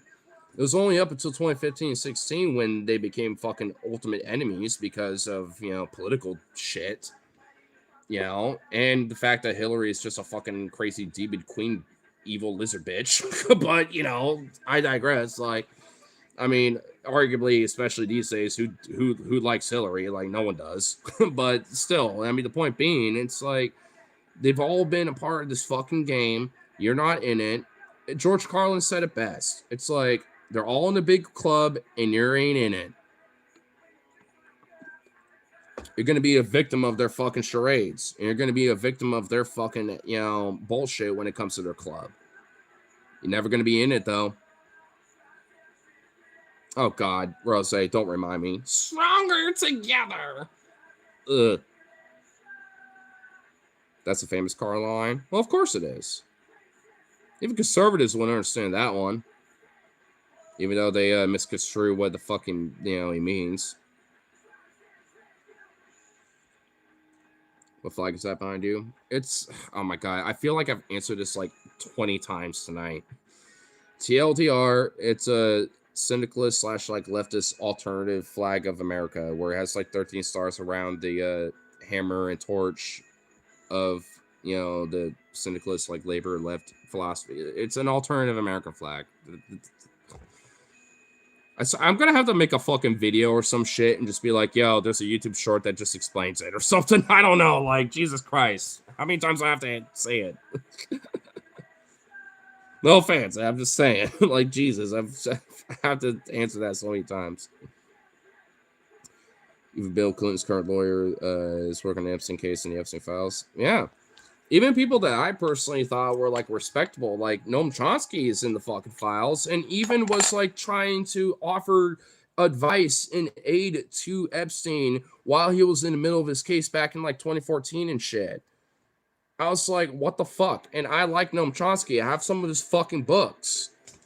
It's like, what the fuck? I'm like, God damn, I still respect you as a philosopher and that shit and broadly, but like, fuck you now, I guess. Like, never meet your fucking heroes because they end up being some pretty sinister demons, I guess, like fucking hell, man. It's like an alternate flag in a strategy game. Well, if you know about Hearts of Iron 4, there's like a mod called Kaiserreich. It's kind of, and it is actually kind of a part of that, but it's just easier to answer it the way I did. A little easier that way. Yes. Well, there you go. I also have the Combined Syndicates of America flag too, but it's just in the garage, and I am not interested in trying to get that out and bring it over here. It's on like a pole where I can like wave it around and shit. I'm not trying to drag that fucker out. That'd be a nightmare. And also, this ain't a fucking mullet, Justin Stone. Whoa. Blame the rain for my shit being all fucked, but that's what's going on. It's not a mullet. It's not a mullet. That's I like how just I guess like long hair that's just happens to be behind your head just equals mullet.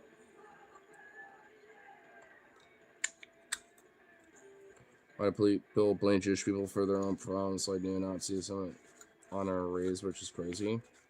Well,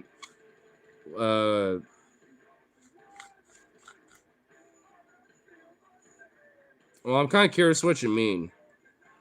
I mean, I'm an anti-Zionist personally, so I'm like very fundamentally against what the government of Israel and a lot of various different like Israeli citizens who predominantly do support what's going on. Like, I detest and am against what they advocate for, but obviously, that's not all Jewish people. Obviously not. In fact, there's more like evangelical Christians and others, that aren't Jewish whatsoever that are very fundamentally in support of what's going on in this hyper-Zionistic philosophy, that are pushing this shit more so than just your everyday Jewish person. Like, if anything, I know a lot of Jewish people that are against what's going on, or at least don't really have much of a strong opinion one way or the other.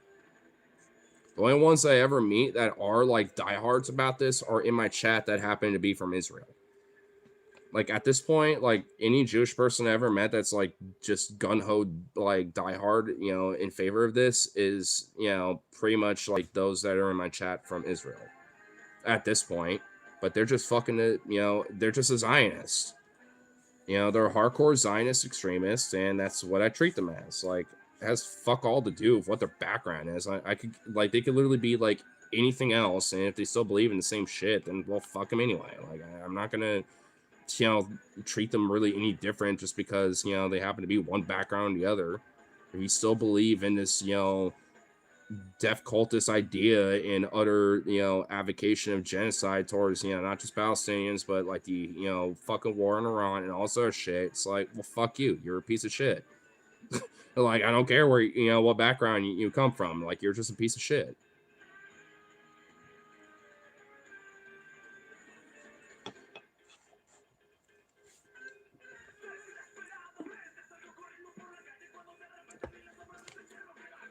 And at that rate, I don't really have much of a reason to fucking, have a pleasant conversation with, besides just like call you out for being a piece of shit. American source got lucky. European struggle with crazy ideologies. Are you sure? Dog? Dude, we got insane fucking shit going on ideologically that happens here, dog. I was even mentioning earlier, you probably weren't in here, but I was mentioning earlier that like Hitler was inspired by American eugenics and racial pseudoscience and shit like that. That American eugenicists, and racial, scientists, were trying to push here in America.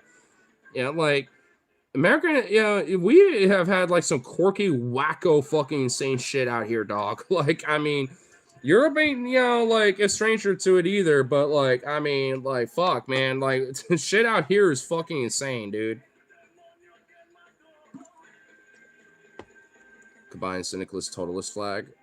Oh, yeah, you found Kaiser Castellum Mornax? Yeah, that's where a lot of these flags come from, including this one. And this one over here. It just literally has combined syndicates, or like the syndicate symbol of the hammer, torch, and the cog. Difference with this one, it just has the 13 stars.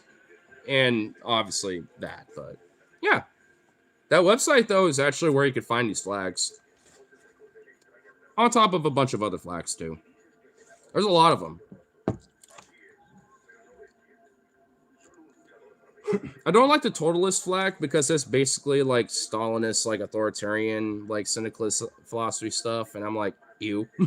I like the more libertine blue and other colors that are a little bit more favorable and feel better.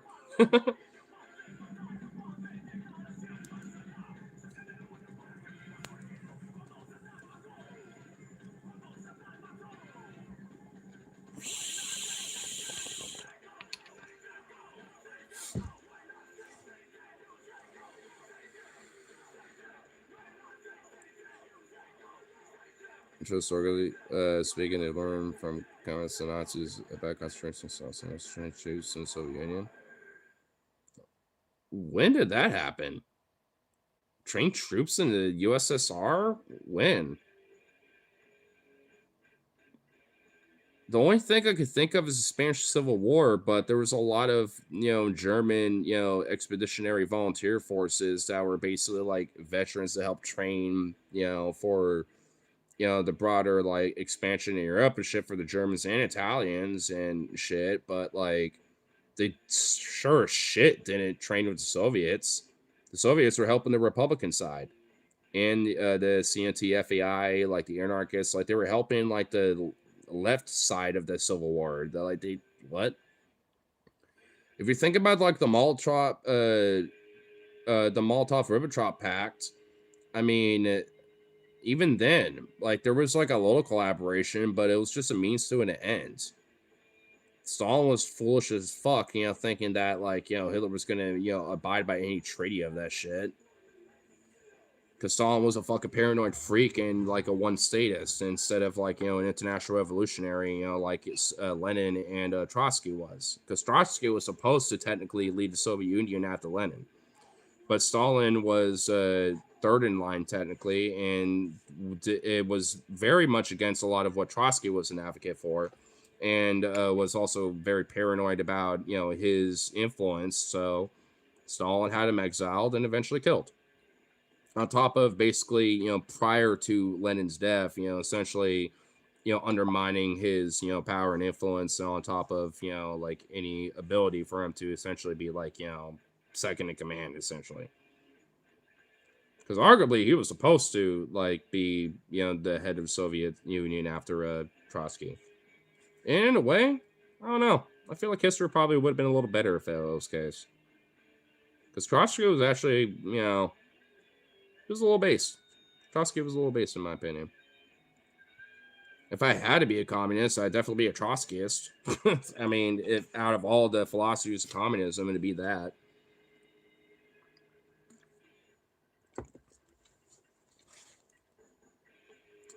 I believe they were so terrified of the Reds that they preferred suicide over capture.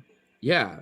And also, Hitler and the Nazi Party were adamantly against communism and were staunchly against communists. They only really adopted some of their rhetoric and some of their beliefs, on the virtue of establishing like the broader, Workers' Party of the Aryan race. Like, they were okay with unions and trade unions and labor movements as long as their first and foremost principle was, the expansion of the German race. And that included collaboration with the Aryan German bosses and your higher ups and management. As long as they were Aryan Germans, it's all good. It's all in the broader collaboration of the movement. It's like their unions were specifically, first and foremost about ethnic racial priority more so than labor priority. I mean, they adopted a lot of leftist communist philosophy just on the virtue, like even with their party name, the National Socialist German Party, Workers' Party of Germany. Like, there was a reason why they adopted that name. Because there are a lot of workers and a lot of trade union like advocates and shit that aren't like massively pro like solidarity in every fucking metric, or probably are ignorant of various different things, especially back then, and probably didn't read up every fucking newspaper or read up on the union paper or whatever the fuck, and were easily gullible into being sworn into shit like that. That's what happened. I mean, that's just that's just a literal fact of what happened during the Weimar Republic and leading up to it, including after when the Nazis took power.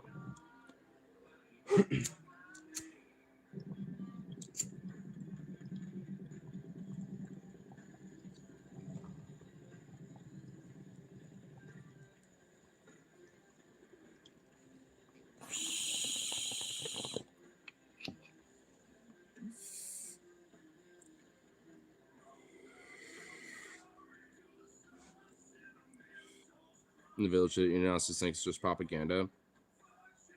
Well, yeah, they think it never happened. Even though there's endless historical precedent and fucking mass graves that are still being dug up even to this day in some places.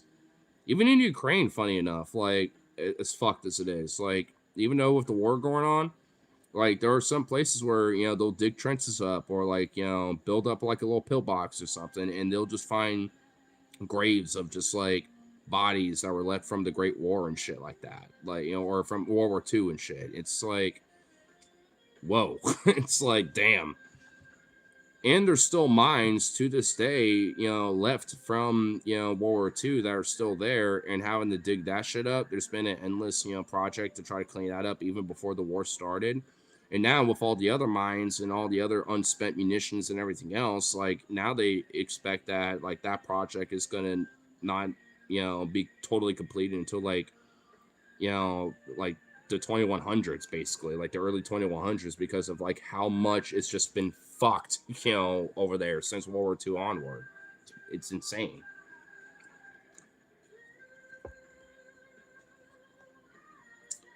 No one talks about the Baltic people from genocide. Well, yeah, it happens. A lot of that shit, like, there was even a lot of massive, like, genocide going on, like, back and forth, like, for Nazis and the Soviets, because of, like, the, I mean, especially the Jewish people around there and the different, Baltic peoples, like, they just, they weren't seen as Aryan enough, or were just seen as, like, a problematic, thorn in the side of, like, the Soviet, progress because of, like, their kulaks or their, bourgeois or whatever the fuck. It's like, I mean, the Baltics really suffer for a lot of that shit, and that's why they have their own weird, like, kind of right-wing shit going on too, unfortunately. Like, because they have this sense of, like, whether it's, like, international Nazism or fascism or, like, communism, like, they kind of have their own weird little, like, hyper isolationist, like, nationalism that they have. And it's like, it really isn't exactly doing them much good, arguably, because they aren't really, you know, outside of maybe like Estonia, arguably. I mean, or maybe like Lithuania. Like, I mean, like they're really doing great. I only say Estonia because they're almost kind of like, distant, like, brothers of Finland, basically. And I, listened to a few bands from Estonia that are actually pretty fucking awesome and shit. And from what I can tell from like stuff I've seen of Estonia, it's basically just like a smaller Finland, almost. It's like a distant brother of Finland because they're pretty much like right across the bay from each other. So, I mean, they're like the only one out of all the Baltic states that seem like they're doing aight, for the most part. The other two, like, I don't know. Latvia, maybe? But I don't know. Like, I don't know too much about their politics broadly outside of just, like, broader historical precedent, the little things I hear every now and then, occasionally, when I delve into European politics and shit. But they tend to be forgotten about a lot, though. No one really knows too much about them. Feature history books, songs, honest tutorials say left to rewrite history. That's why fiscal media goes straight. Well, yeah, I kind of get what you mean with that. That's why it's important to, always, like study history just as it is. Never inherently read it from like the victor. Just read it on the virtue of those that, document and keep the history. That's why things like, like a people history of America by Howard Zinn is a really good book, because like, or even other little things like that, or even like little essays that, different people might write, like, because it offers a genuine alternative perspective of the genuine like victors, or like the, people that are like kind of in control of like how their history is written, so to speak. It shows a contrary of like, hey, it's not all of what is chalked up to be, kind of thing, whether it's like in America or in Europe or anywhere else. Because yeah, like the victors a lot, always will have to rewrite history. I mean, Churchill's seen as like some fucking hero, especially when it comes to World War II, even though he's a genocidal, racist piece of shit too. Like, he genocided India, and did a mass famine on the virtue, of, oh, we gotta feed our troops, and all that shit, and fucking starved out India, and the British Raj, in that era, at that time, just on the virtue of like, oh, well, fuck them, because like they're an inferior race, the British Anglo people are more important, what. He has some cool speeches and other shit, but at the end of the day, he was still a piece of shit. So sometimes, like, the victors of history aren't always good people. It's a lesser evil sometimes, but that doesn't mean that, like, hey, that other evil needed to win or something. Like, it sure shit didn't. I'd rather take the other, lesser evil, but at the same time, we could combat that and challenge that and, fight that too. We could pick our battles, but still, it's like, at the end of the day, none of that should be acceptable. And the victors, that also are in tandem with those philosophies that, of the greater evils, shouldn't be accepted either, just because they happen to be a lesser evil. Like, that, to me, that just doesn't make sense. Like, yeah, an enemy of my enemy is my friend sometimes, but ultimately, it's like, if you're too much of an enemy to where it's like our friendliness is just like not gonna, like, it just is overshadowed by our like, contrariness, it's like, no, you're not, you're just as much the enemy, you're not a friend, you're no friend of mine.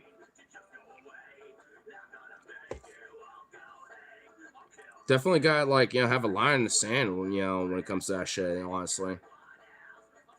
Nobody talks about how some Americans supported in 1930 to 41 supported Nazis. Yeah, look at the fucking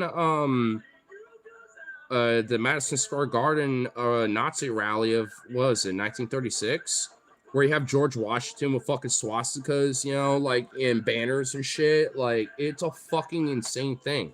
The Silver Legion Party of America was a literal Nazi party. Like, I mean, hey, guess what? Shocker, they never went away. They just adopted their names and adopted into different groups and other organizations and shit like that these days. But it's like, they're still around. This shit, has been around even before the fucking Nazis took power, and when they were, before we got involved, they're around here too.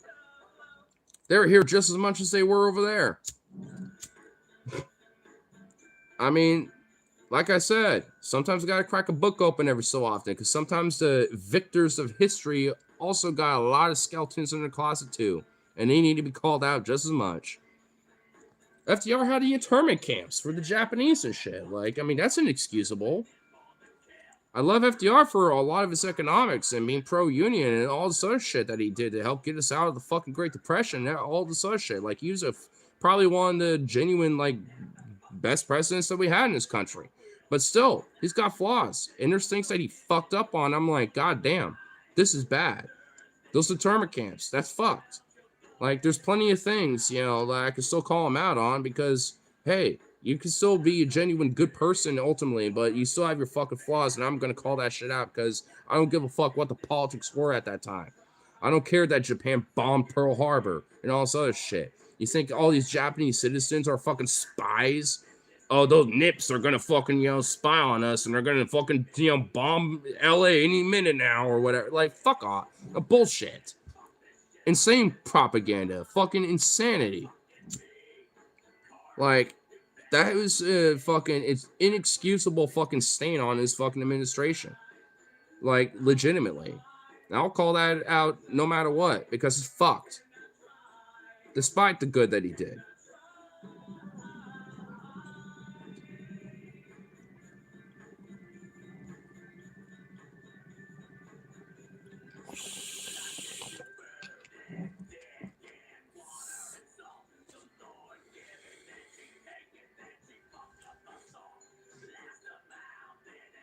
When I was a child, the KKK was in city parades. Well, sadly, they decided to adopt and take different names. The Patriot Front, Patriot Prayer, America First Movement, and all this other shit. They took different names. They don't really wear the fucking robes anymore and shit. But they're around, sadly. I even have a YouTube short of one of these motherfuckers literally Sikh heiling at a fucking protest at ICE, when I was protesting at Portland, streaming that shit. Like, one of them straight up Sikh heiling and shit. Coked out of his mind, too, by the way. I mean, it's like, they never went away. That's the fuck thing about it. They might have, forego the fucking clan hoods and shit, but they're, if anything, they've gotten farther than that. They don't have to wear the hoods and like swastika armbands anymore, but they'll still fucking, throw their shit. They'll fucking flex that shit because they don't care anymore. They feel emboldened to do so. I mean, they generally feel that way. I've seen it too many times, like at this point. Even back like in 2020 or even before then when I was at like some protests, even like in 2017 and 2018 era. Like when Charlottesville and shit like was going on. Like, because, hey, Portland was a part of, some of that protesting back then too.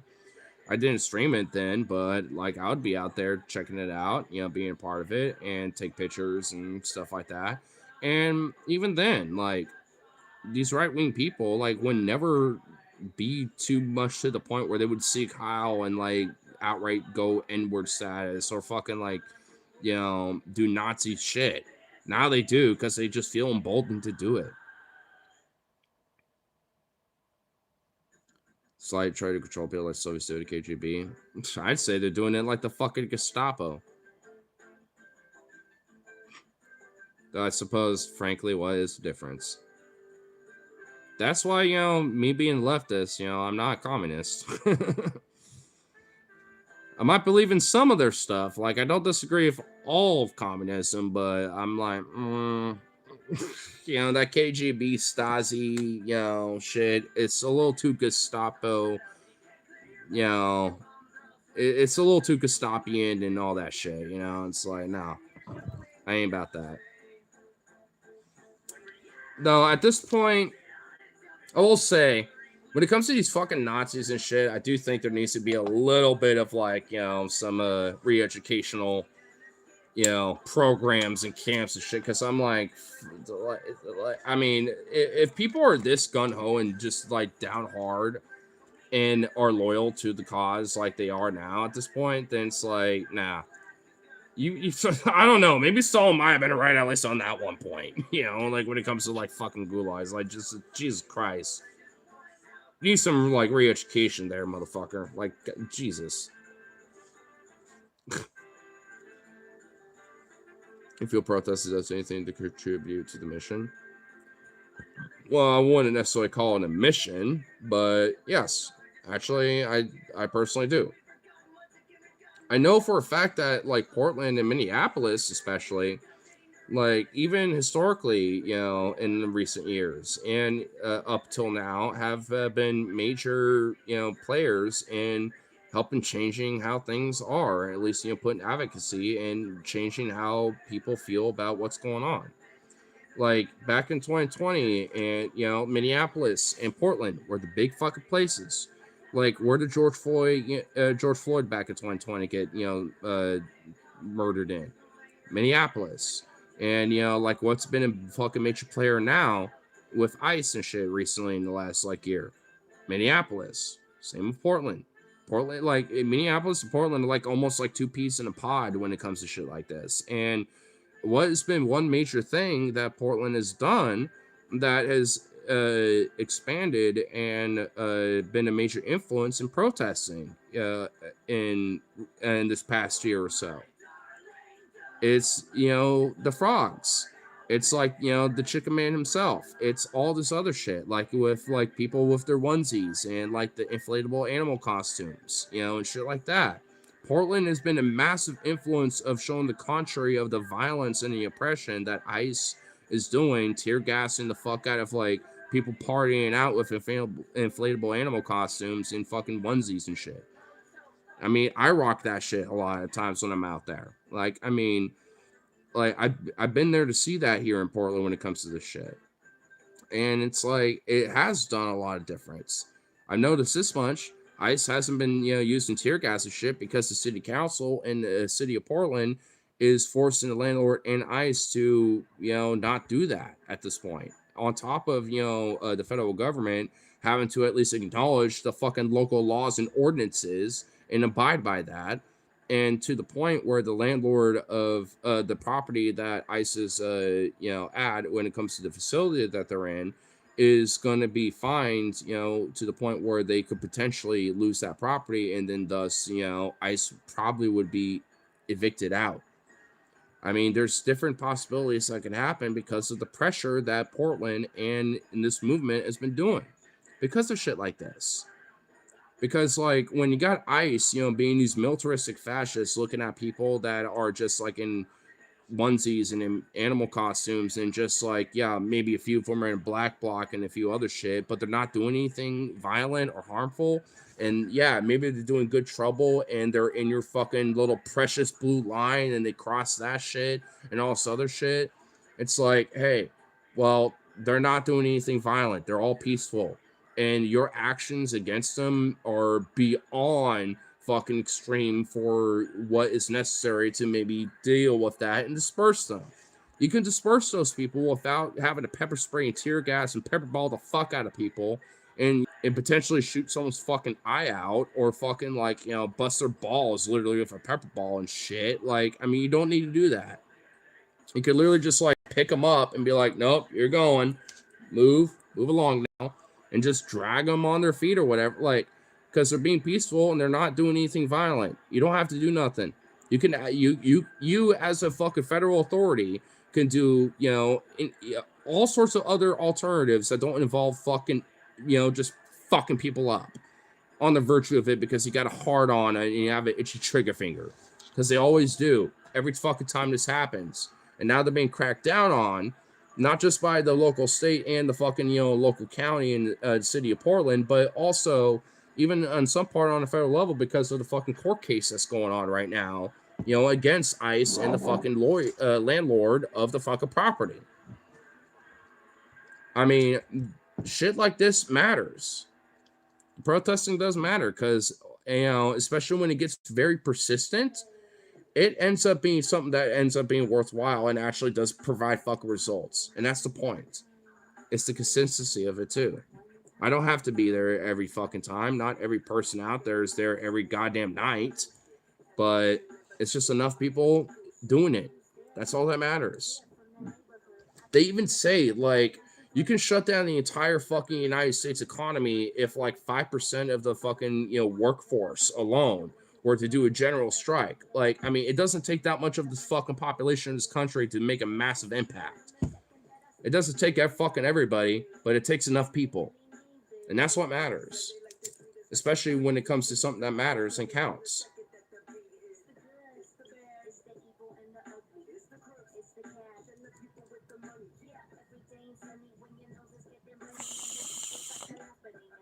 And like I said, it doesn't have to be every night. You don't have to go out there every fucking night. You don't have to do that like 24/7. But just enough. That's all that matters. I mean, the last time I've been out to the ICE protest was probably last month, to be honest. I haven't been out there in a minute. Though I know for sure that I'm planning on one of my friends, after they come back from Philadelphia, we're going to probably go out there. So it's going to happen again soon. I'll do another protest stream out there eventually, but at least for right now, I haven't done it in a minute. But that's okay. I can still advocate it, and I still do that shit. And it's not like I'm going to stop anytime soon anyway. What's the myth besides more protests? I'm seriously curious. Well, I mean, it's a lot of it is what I'm talking about. I mean, I'm talking about like local protesting here in Portland, and on the broader national level, on top of the local level, and the results that come from that. I mean, like, there is results that do come from these things, especially when it comes to people being more advocate and being more aware of what ICE is doing and what our administration is doing. Like, that at the end of the day is especially a really good result and a really good opportunity for people to, have that voice, made out and make the change. And it has been happening. I mean, like I said, you don't have to like go the most extreme level or do it all the time or all that shit for it to, make a point. I don't, but I do it when I can. And, it's one of those things, especially when you have like, footage and, a perspective of showing like, hey, we're all being peaceful, and now you have these ICE fucking thugs that are coming out of nowhere, bum rushing everyone, trying to arrest a few different people because of reasons or something. Like I've seen it happen in multiple different times when I've been out there. I've even had one time where I streamed it where one guy was able to run, they must have been like a fucking like track athlete or something, because they were able to just like dip. They, got away and, were able to not get caught by ICE, because they were chasing that motherfucker down like a couple blocks and shit when I saw that. And I was like, oh, damn. And of course, the clown circus music had to play when all of them were marching back without anyone in hands. It was a pretty fun moment when that happened, but I mean, moments like that, though, show that, like, they are willing to react so extremely over peaceful protesting.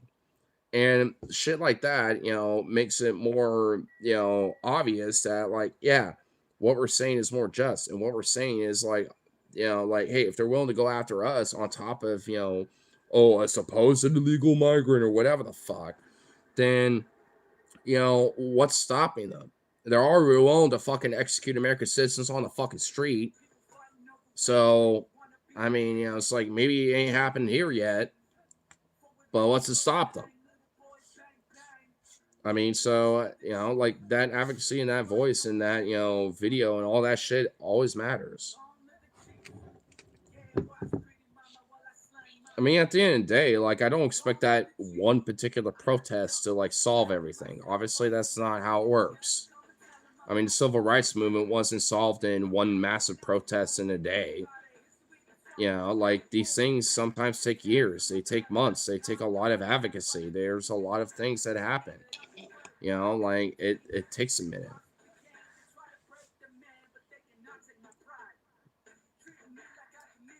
Participants aren't doing anything for participants drawing a circle for people to find. Now you're sort of drawing a third circle.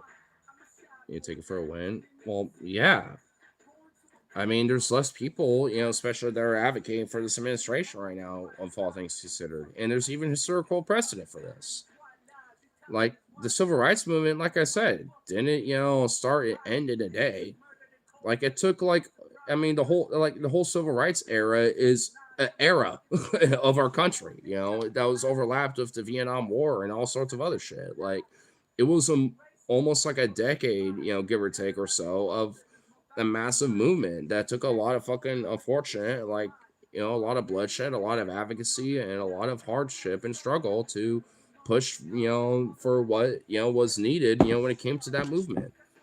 I mean, it's going to be the same thing here. I mean, it doesn't seem like, things are changing because of like the consistency of everything, but I mean, at the end of the day, it does make a difference.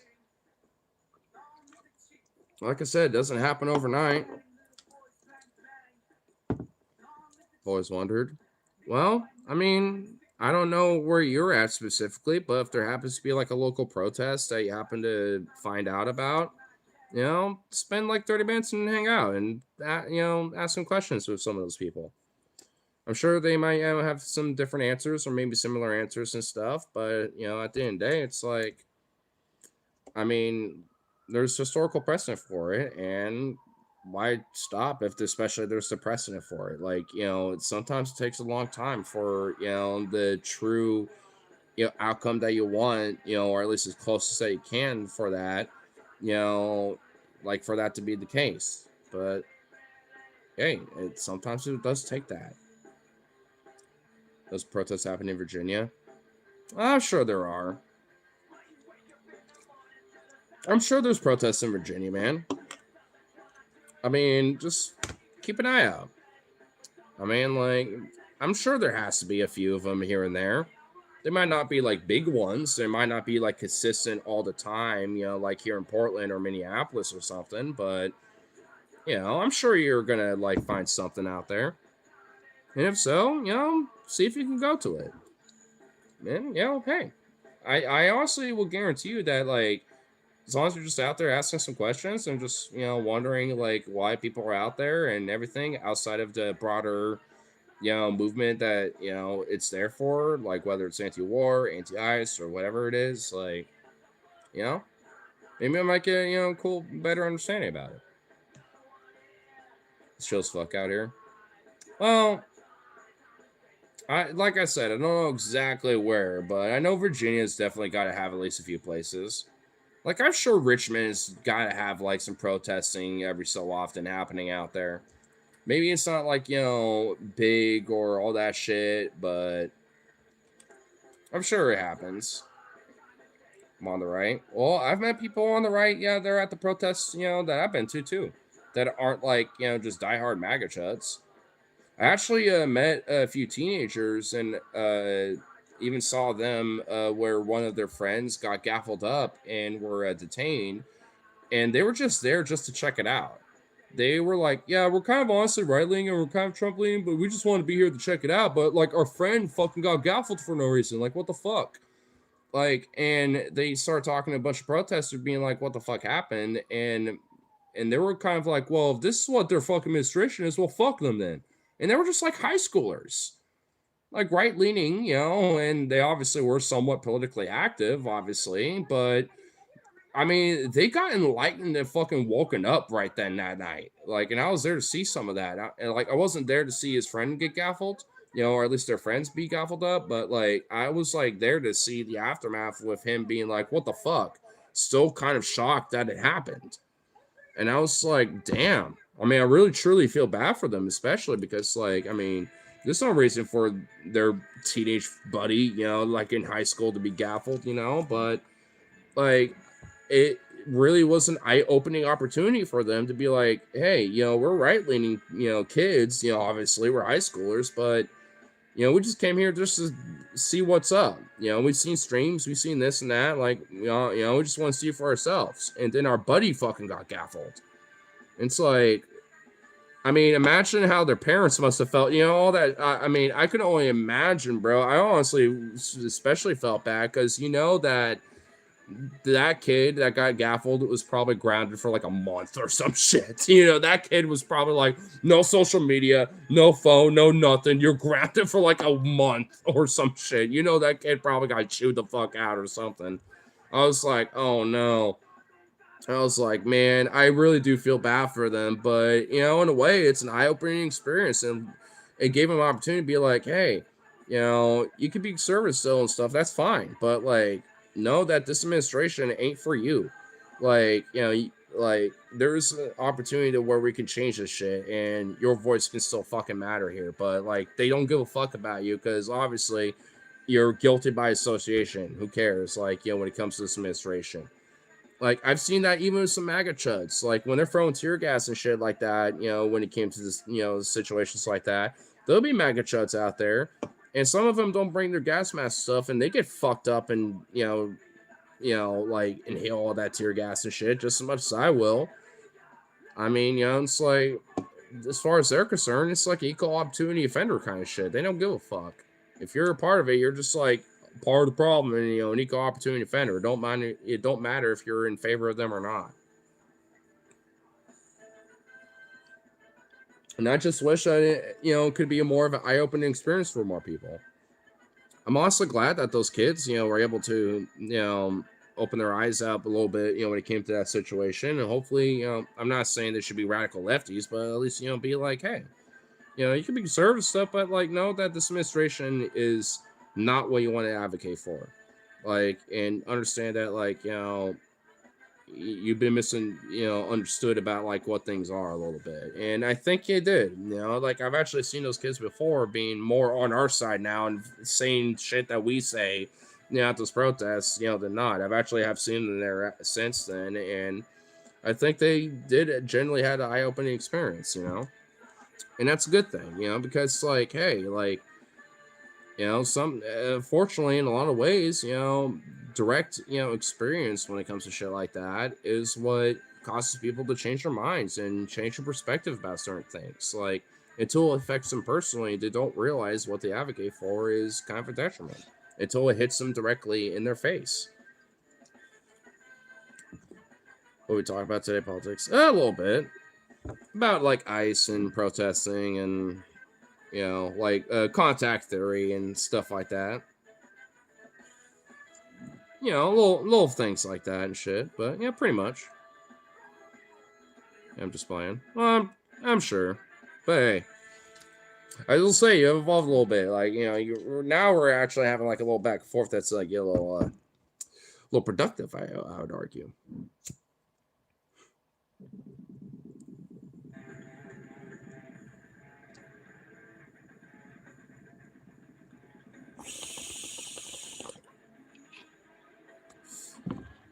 Interesting stuff. Well, I like to think it is. It is my bread and butter mostly. Do you like games? I like games. I haven't really been much of a gamer lately, but been a minute.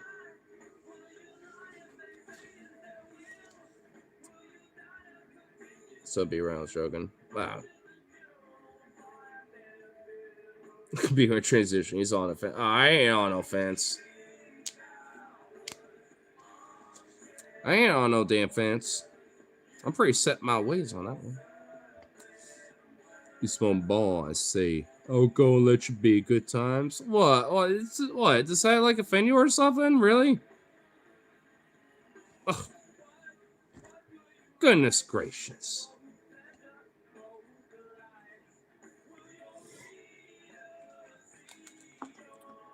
Oh no, not a bong. I know. Oh, not a bong. Oh Lord. Like half of the people I pop in on like live streams and stuff literally just straight up like will smoke bud and stuff. Like maybe it's not like a bong, maybe it's a J. Maybe they have a pipe or something, but like I mean I just happen to have a bong. Like what the fuck? I love Puritans like that, man. It's kind of adorable. Like, because even Christ himself probably would have been like chill with, you know, this shit. You know what I mean? Like, I absolutely guarantee you, if like Jesus himself, like resurrected and like, woo, it was like right here out of nowhere, he would fucking rip this bong with me and would chief that probably better than I ever could in my life. Like, come on now. Like, and it's also the herb of the land. Didn't God, like, give all the herbs and the animals of the land for us, to cherish and shit, and that includes weed because it's the herb. So, come on now. Come on now. He turned water to wine, for fuck's sake. Like, you can't tell me that Jesus wasn't a drinker. He loved his wine. He literally would turn water to wine. Like, my boy drank. Jesus is a drinker, bro. Like, turning water to wine? Come on now. Come on now. My boy likes his substances because he understands the love of the herb of the land that, God put, for all of us, right? And I'm an anti-theist and I'm fucking saying this shit.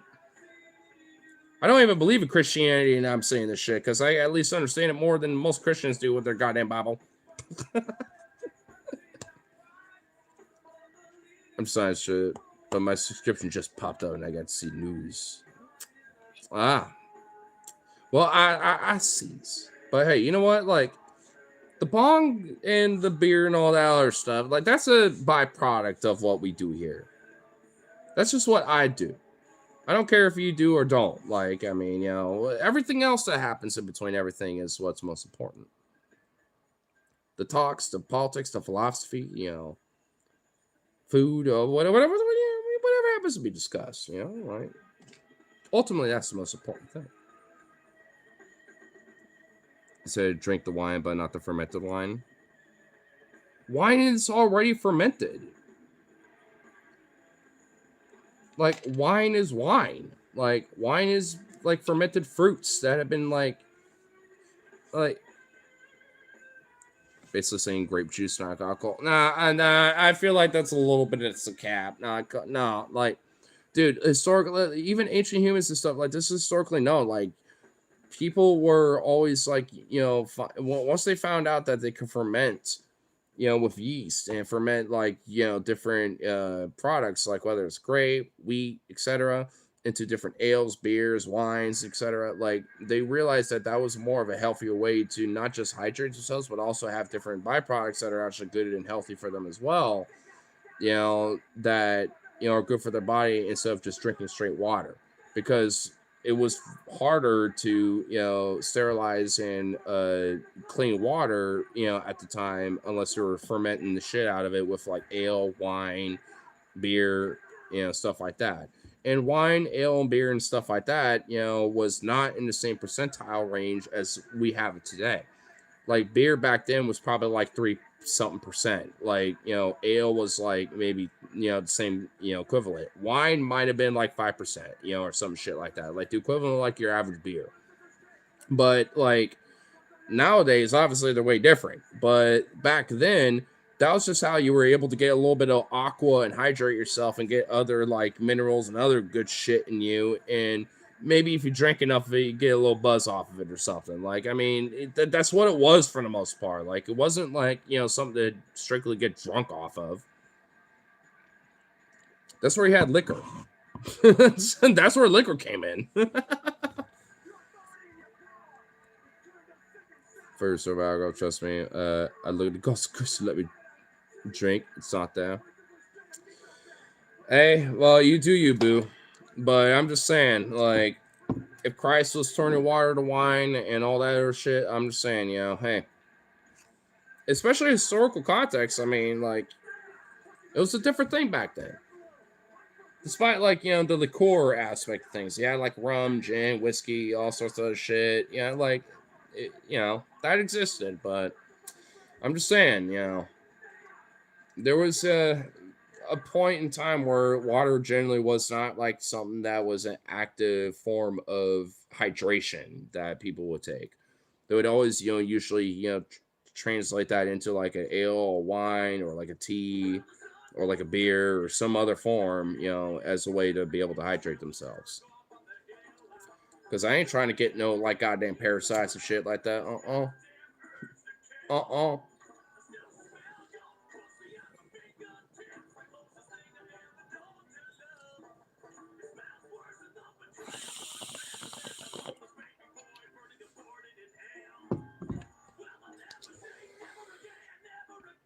There's no beer and no war for alcohol, but I must have read a different book. Then how come a lot of like workers in Egypt, for example, like a lot of their currency literally was beer and like wheat and grain? Like there's even like historical precedent of like different like worker gangs and like early proto like worker unions and stuff like in the Egyptian times where they would like brag about like, oh, we got like more of a salary of beer than those other guys because we worked harder and blah blah blah. Like they found in like different archaeological sites where like some bricks and other different pieces of like engineering that of the different buildings like pyramids and shit, where they found like these like carvings and shit of like these different work gangs that they would have like their little signature. And then like different little things like, oh yeah, we're like the baddest motherfuckers, stuff like silly little shit like that, basically. Like where it's basically the form of like graffiti, but no one would find it unless it got broken down or something, and then they can see it from there. It's like their own little signature of their art and the engineering that they were making, basically. And it's been found at least in different sites and different places where it's like these dudes were straight up like whether like they were getting like more beer, more grain or whatever, like they were using that shit to have a good time, obviously, because they were bragging about that shit. Like there's like inscriptions and other shit for archaeology that shows that like they're kind of braggadocious about these little things, even in the Roman times too. Like there's different Roman inscriptions where they even have like the stereotypical like cock and balls and shit like that too as well, like even where it shows that even with graffiti, humanity really hasn't changed it that much, honestly.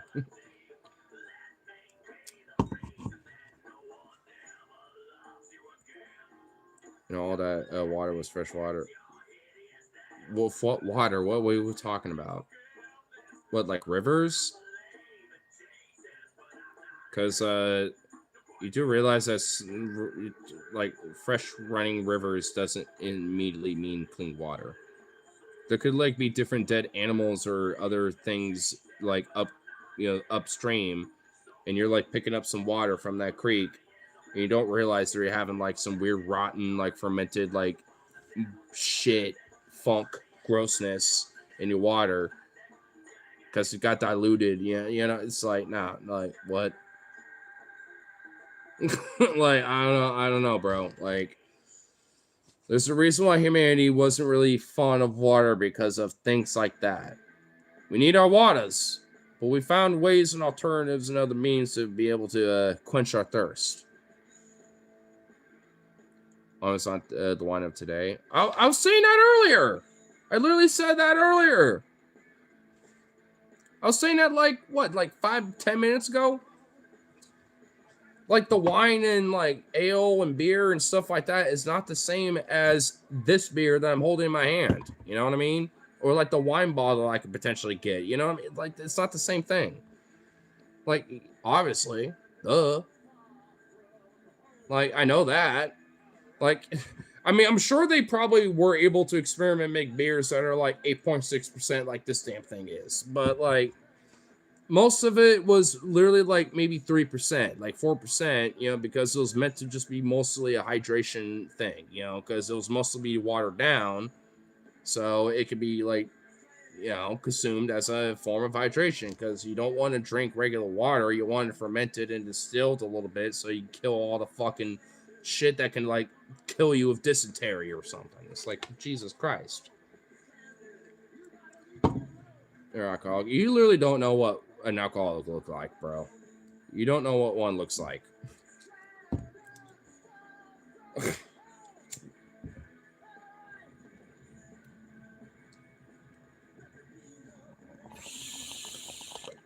Being merry on the stream and all that shit is way different than doing this on a daily.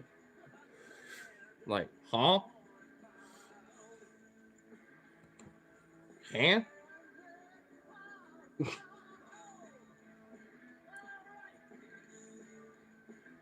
Who in the fuck is it? You like golden showers? Well, who the fuck is this?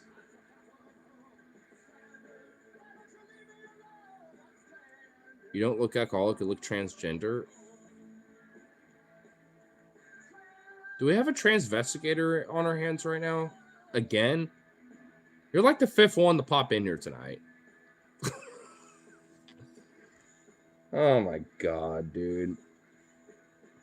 Yeah, I'm totally a woman. Yeah, 100%. Yeah, abso-fucking-lutely. Oh, 100%. I'm taking a piss real quick. I'll be right back. Throw that slick willy out there for you all you bitches.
I'll protect. What you don't? I don't need no protection. I got plenty of protection here at home.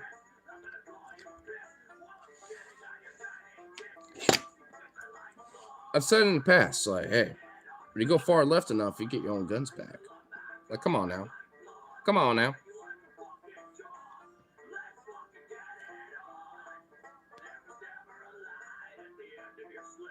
Oh, I just sat crack and popped so much shit right there out of nowhere. Oh my god, I felt good. Gotta do a little more.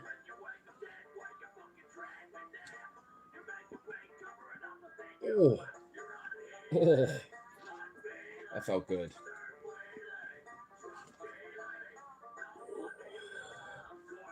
Oh Jesus, that felt good. Hold on. Let's see if we can get this.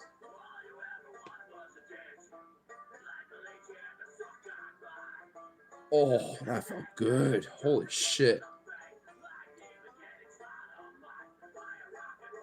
Can I get this one?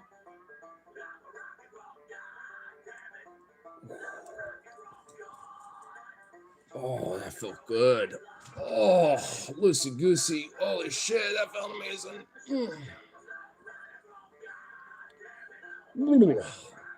That was nice. That was nice. Hit the like on the way out. Hey, you bitches. Actually, a good opportunity for the little another dono plug. We have a little pin comment of the lovely Rikishi for, you know, any little coffee or some little loveliness in some way. Yeah, not, you know, enforced, but, you know, lovelily encouraged. All that fun shenanigans.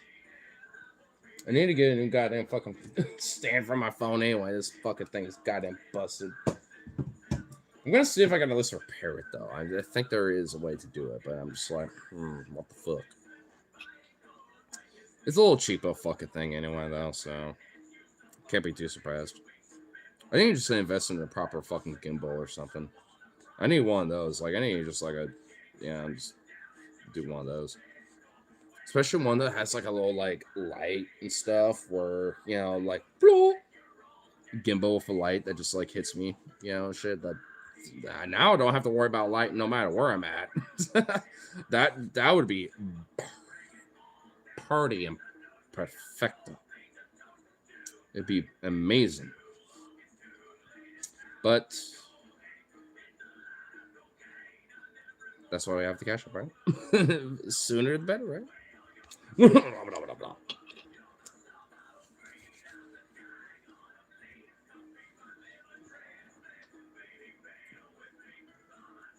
Ooh, got the last little bit crack pop there. Oh, that felt good.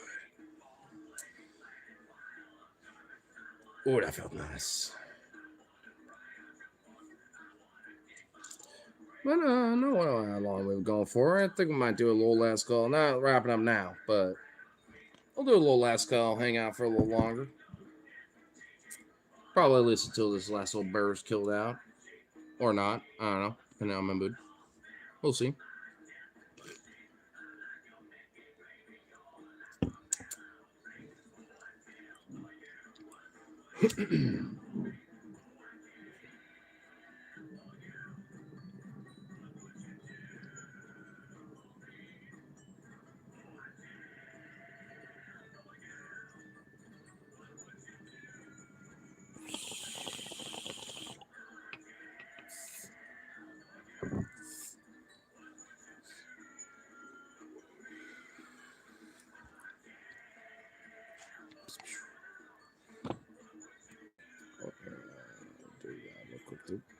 There we go.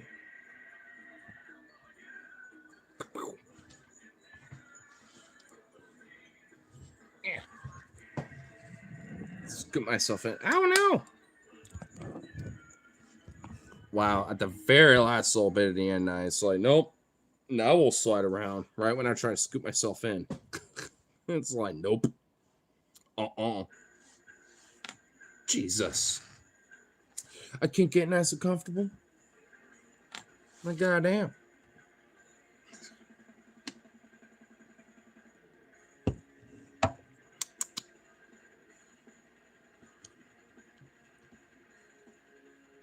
Well, damn, you decided to die, Chad. What the hell? I say last call. That don't mean like, fucking like now. Has no one ever been to a damn bar? Last call don't mean we're closed. Like, Jesus. Has no one ever been to like a bar or anything? Like, does no one know what last call means?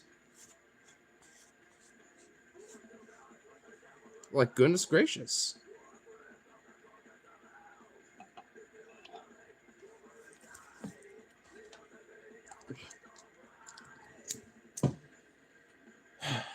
Shame, I say. Shame, I say.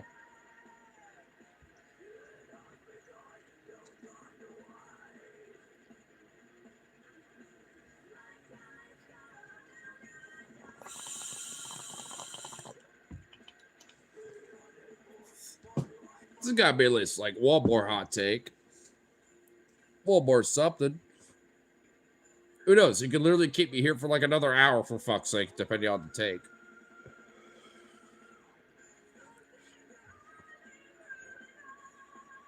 It's gotta be something cooking.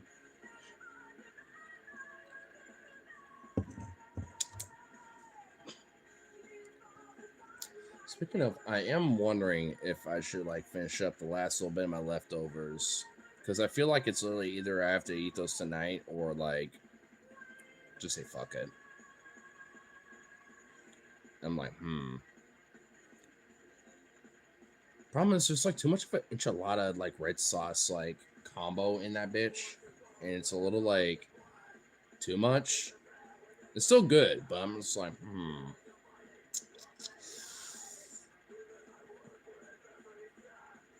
But I'm also feeling like some other dank too, because I have like other options. And I'm like,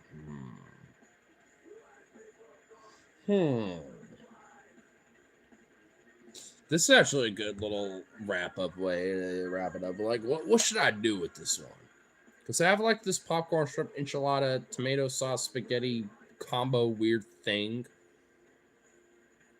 that I could just like whip up. But I'm like, got like some chicken tendy, got like, you know, some pizzas I can whip up. I got options here right now. I can even whip something else up too if I want to. I'm like, And if I did, I'm gonna want to make sure that I at least somehow try to incorporate, you know, that like leftovers a little bit, because I want to make sure I eat all that up, at least as much as I can, especially because like,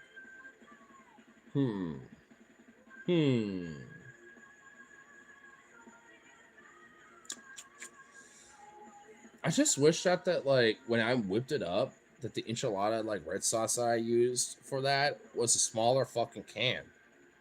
Because it was fucking ridiculous for that can. Like, I swear, like, most of, like, the sauce I used was just that. I'm just like, I knew immediately. Like, I couldn't just, like, use half of it and save the can or something. Like, that ain't gonna work. That ain't happening. So I just had to use the whole damn thing. I was like, now I'm starting to regret, because I'm just like, it's dank. But not like the dank that I like. You know what I'm saying? It's like, it's not as good as it should. I'm trying to think. I have ideas, but no one's fucking helping. I love it. Just left to my own stupor on this one. Ooh, what if I shred up a chicken tendy? Not all of them, but just a tendy. And then fucking like whipped it up in that, stirred it around a little bit. I had like, I have sauce options actually.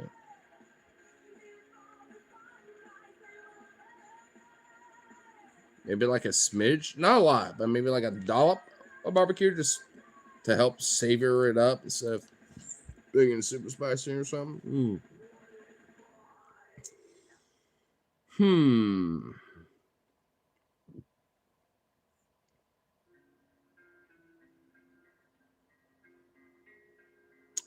I guess this is experimentation right now. I don't know. I'm gonna have to think about it.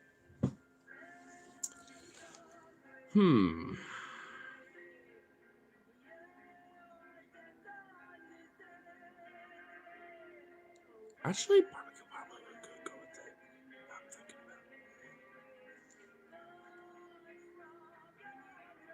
about it. Oh, I think I actually have an idea now. Oh, I think I locked it in. I think I got something good. I think I figured it out.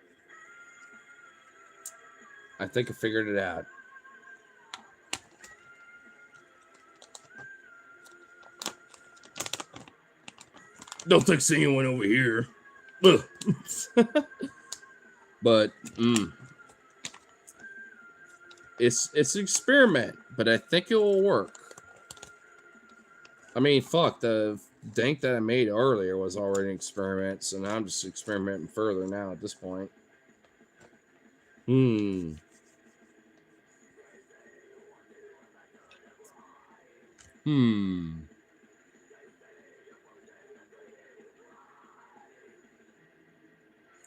know, I feel like I need like a snack of some sort to like complement this. I feel like I need like potato chips or something to complement this. Or something. Yeah, maybe not like potato chip, but like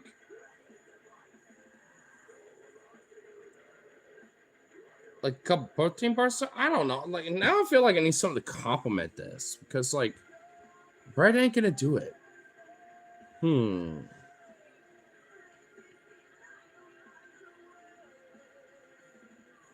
I don't think I got much of a choice on this bitch.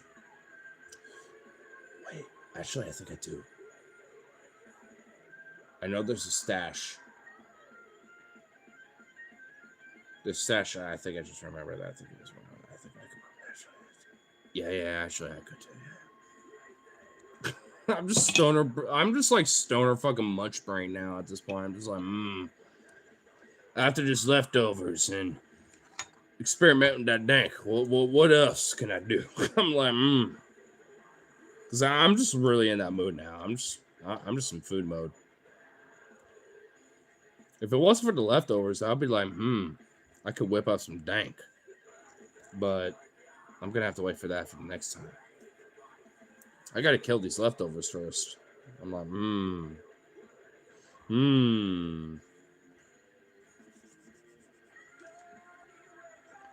And I think I locked it in. I think God lock in now.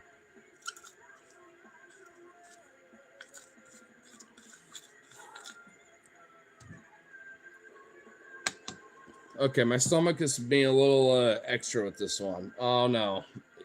Oh. I just felt like a little. Yeah, it's like, yo, the brain is now starting to think what the rest of the body's thinking. All this shit. I'm like, oh fuck. That's what's happening now. I just know this much. It's gonna be dank regardless. It might not be like the most immaculate dank I've ever had, but it'll be, especially for this vibe right now and for how I'm feeling, it's gonna be just immaculate. It'll be enough. It'll be just exactly what the doctor ordered, essentially. I mean, maybe not exactly what the deal ordered, but it's like an alternative medicinal substitute from what the doctor ordered. That's how I'm viewing it now at this point.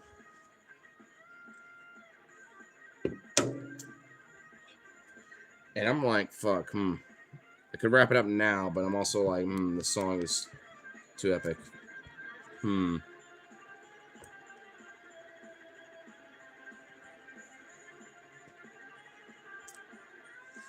I'll see what ends first. This official closing time bowl or the closing it out song. We'll see what ends up first. Probably me. Knowing me. Chances are.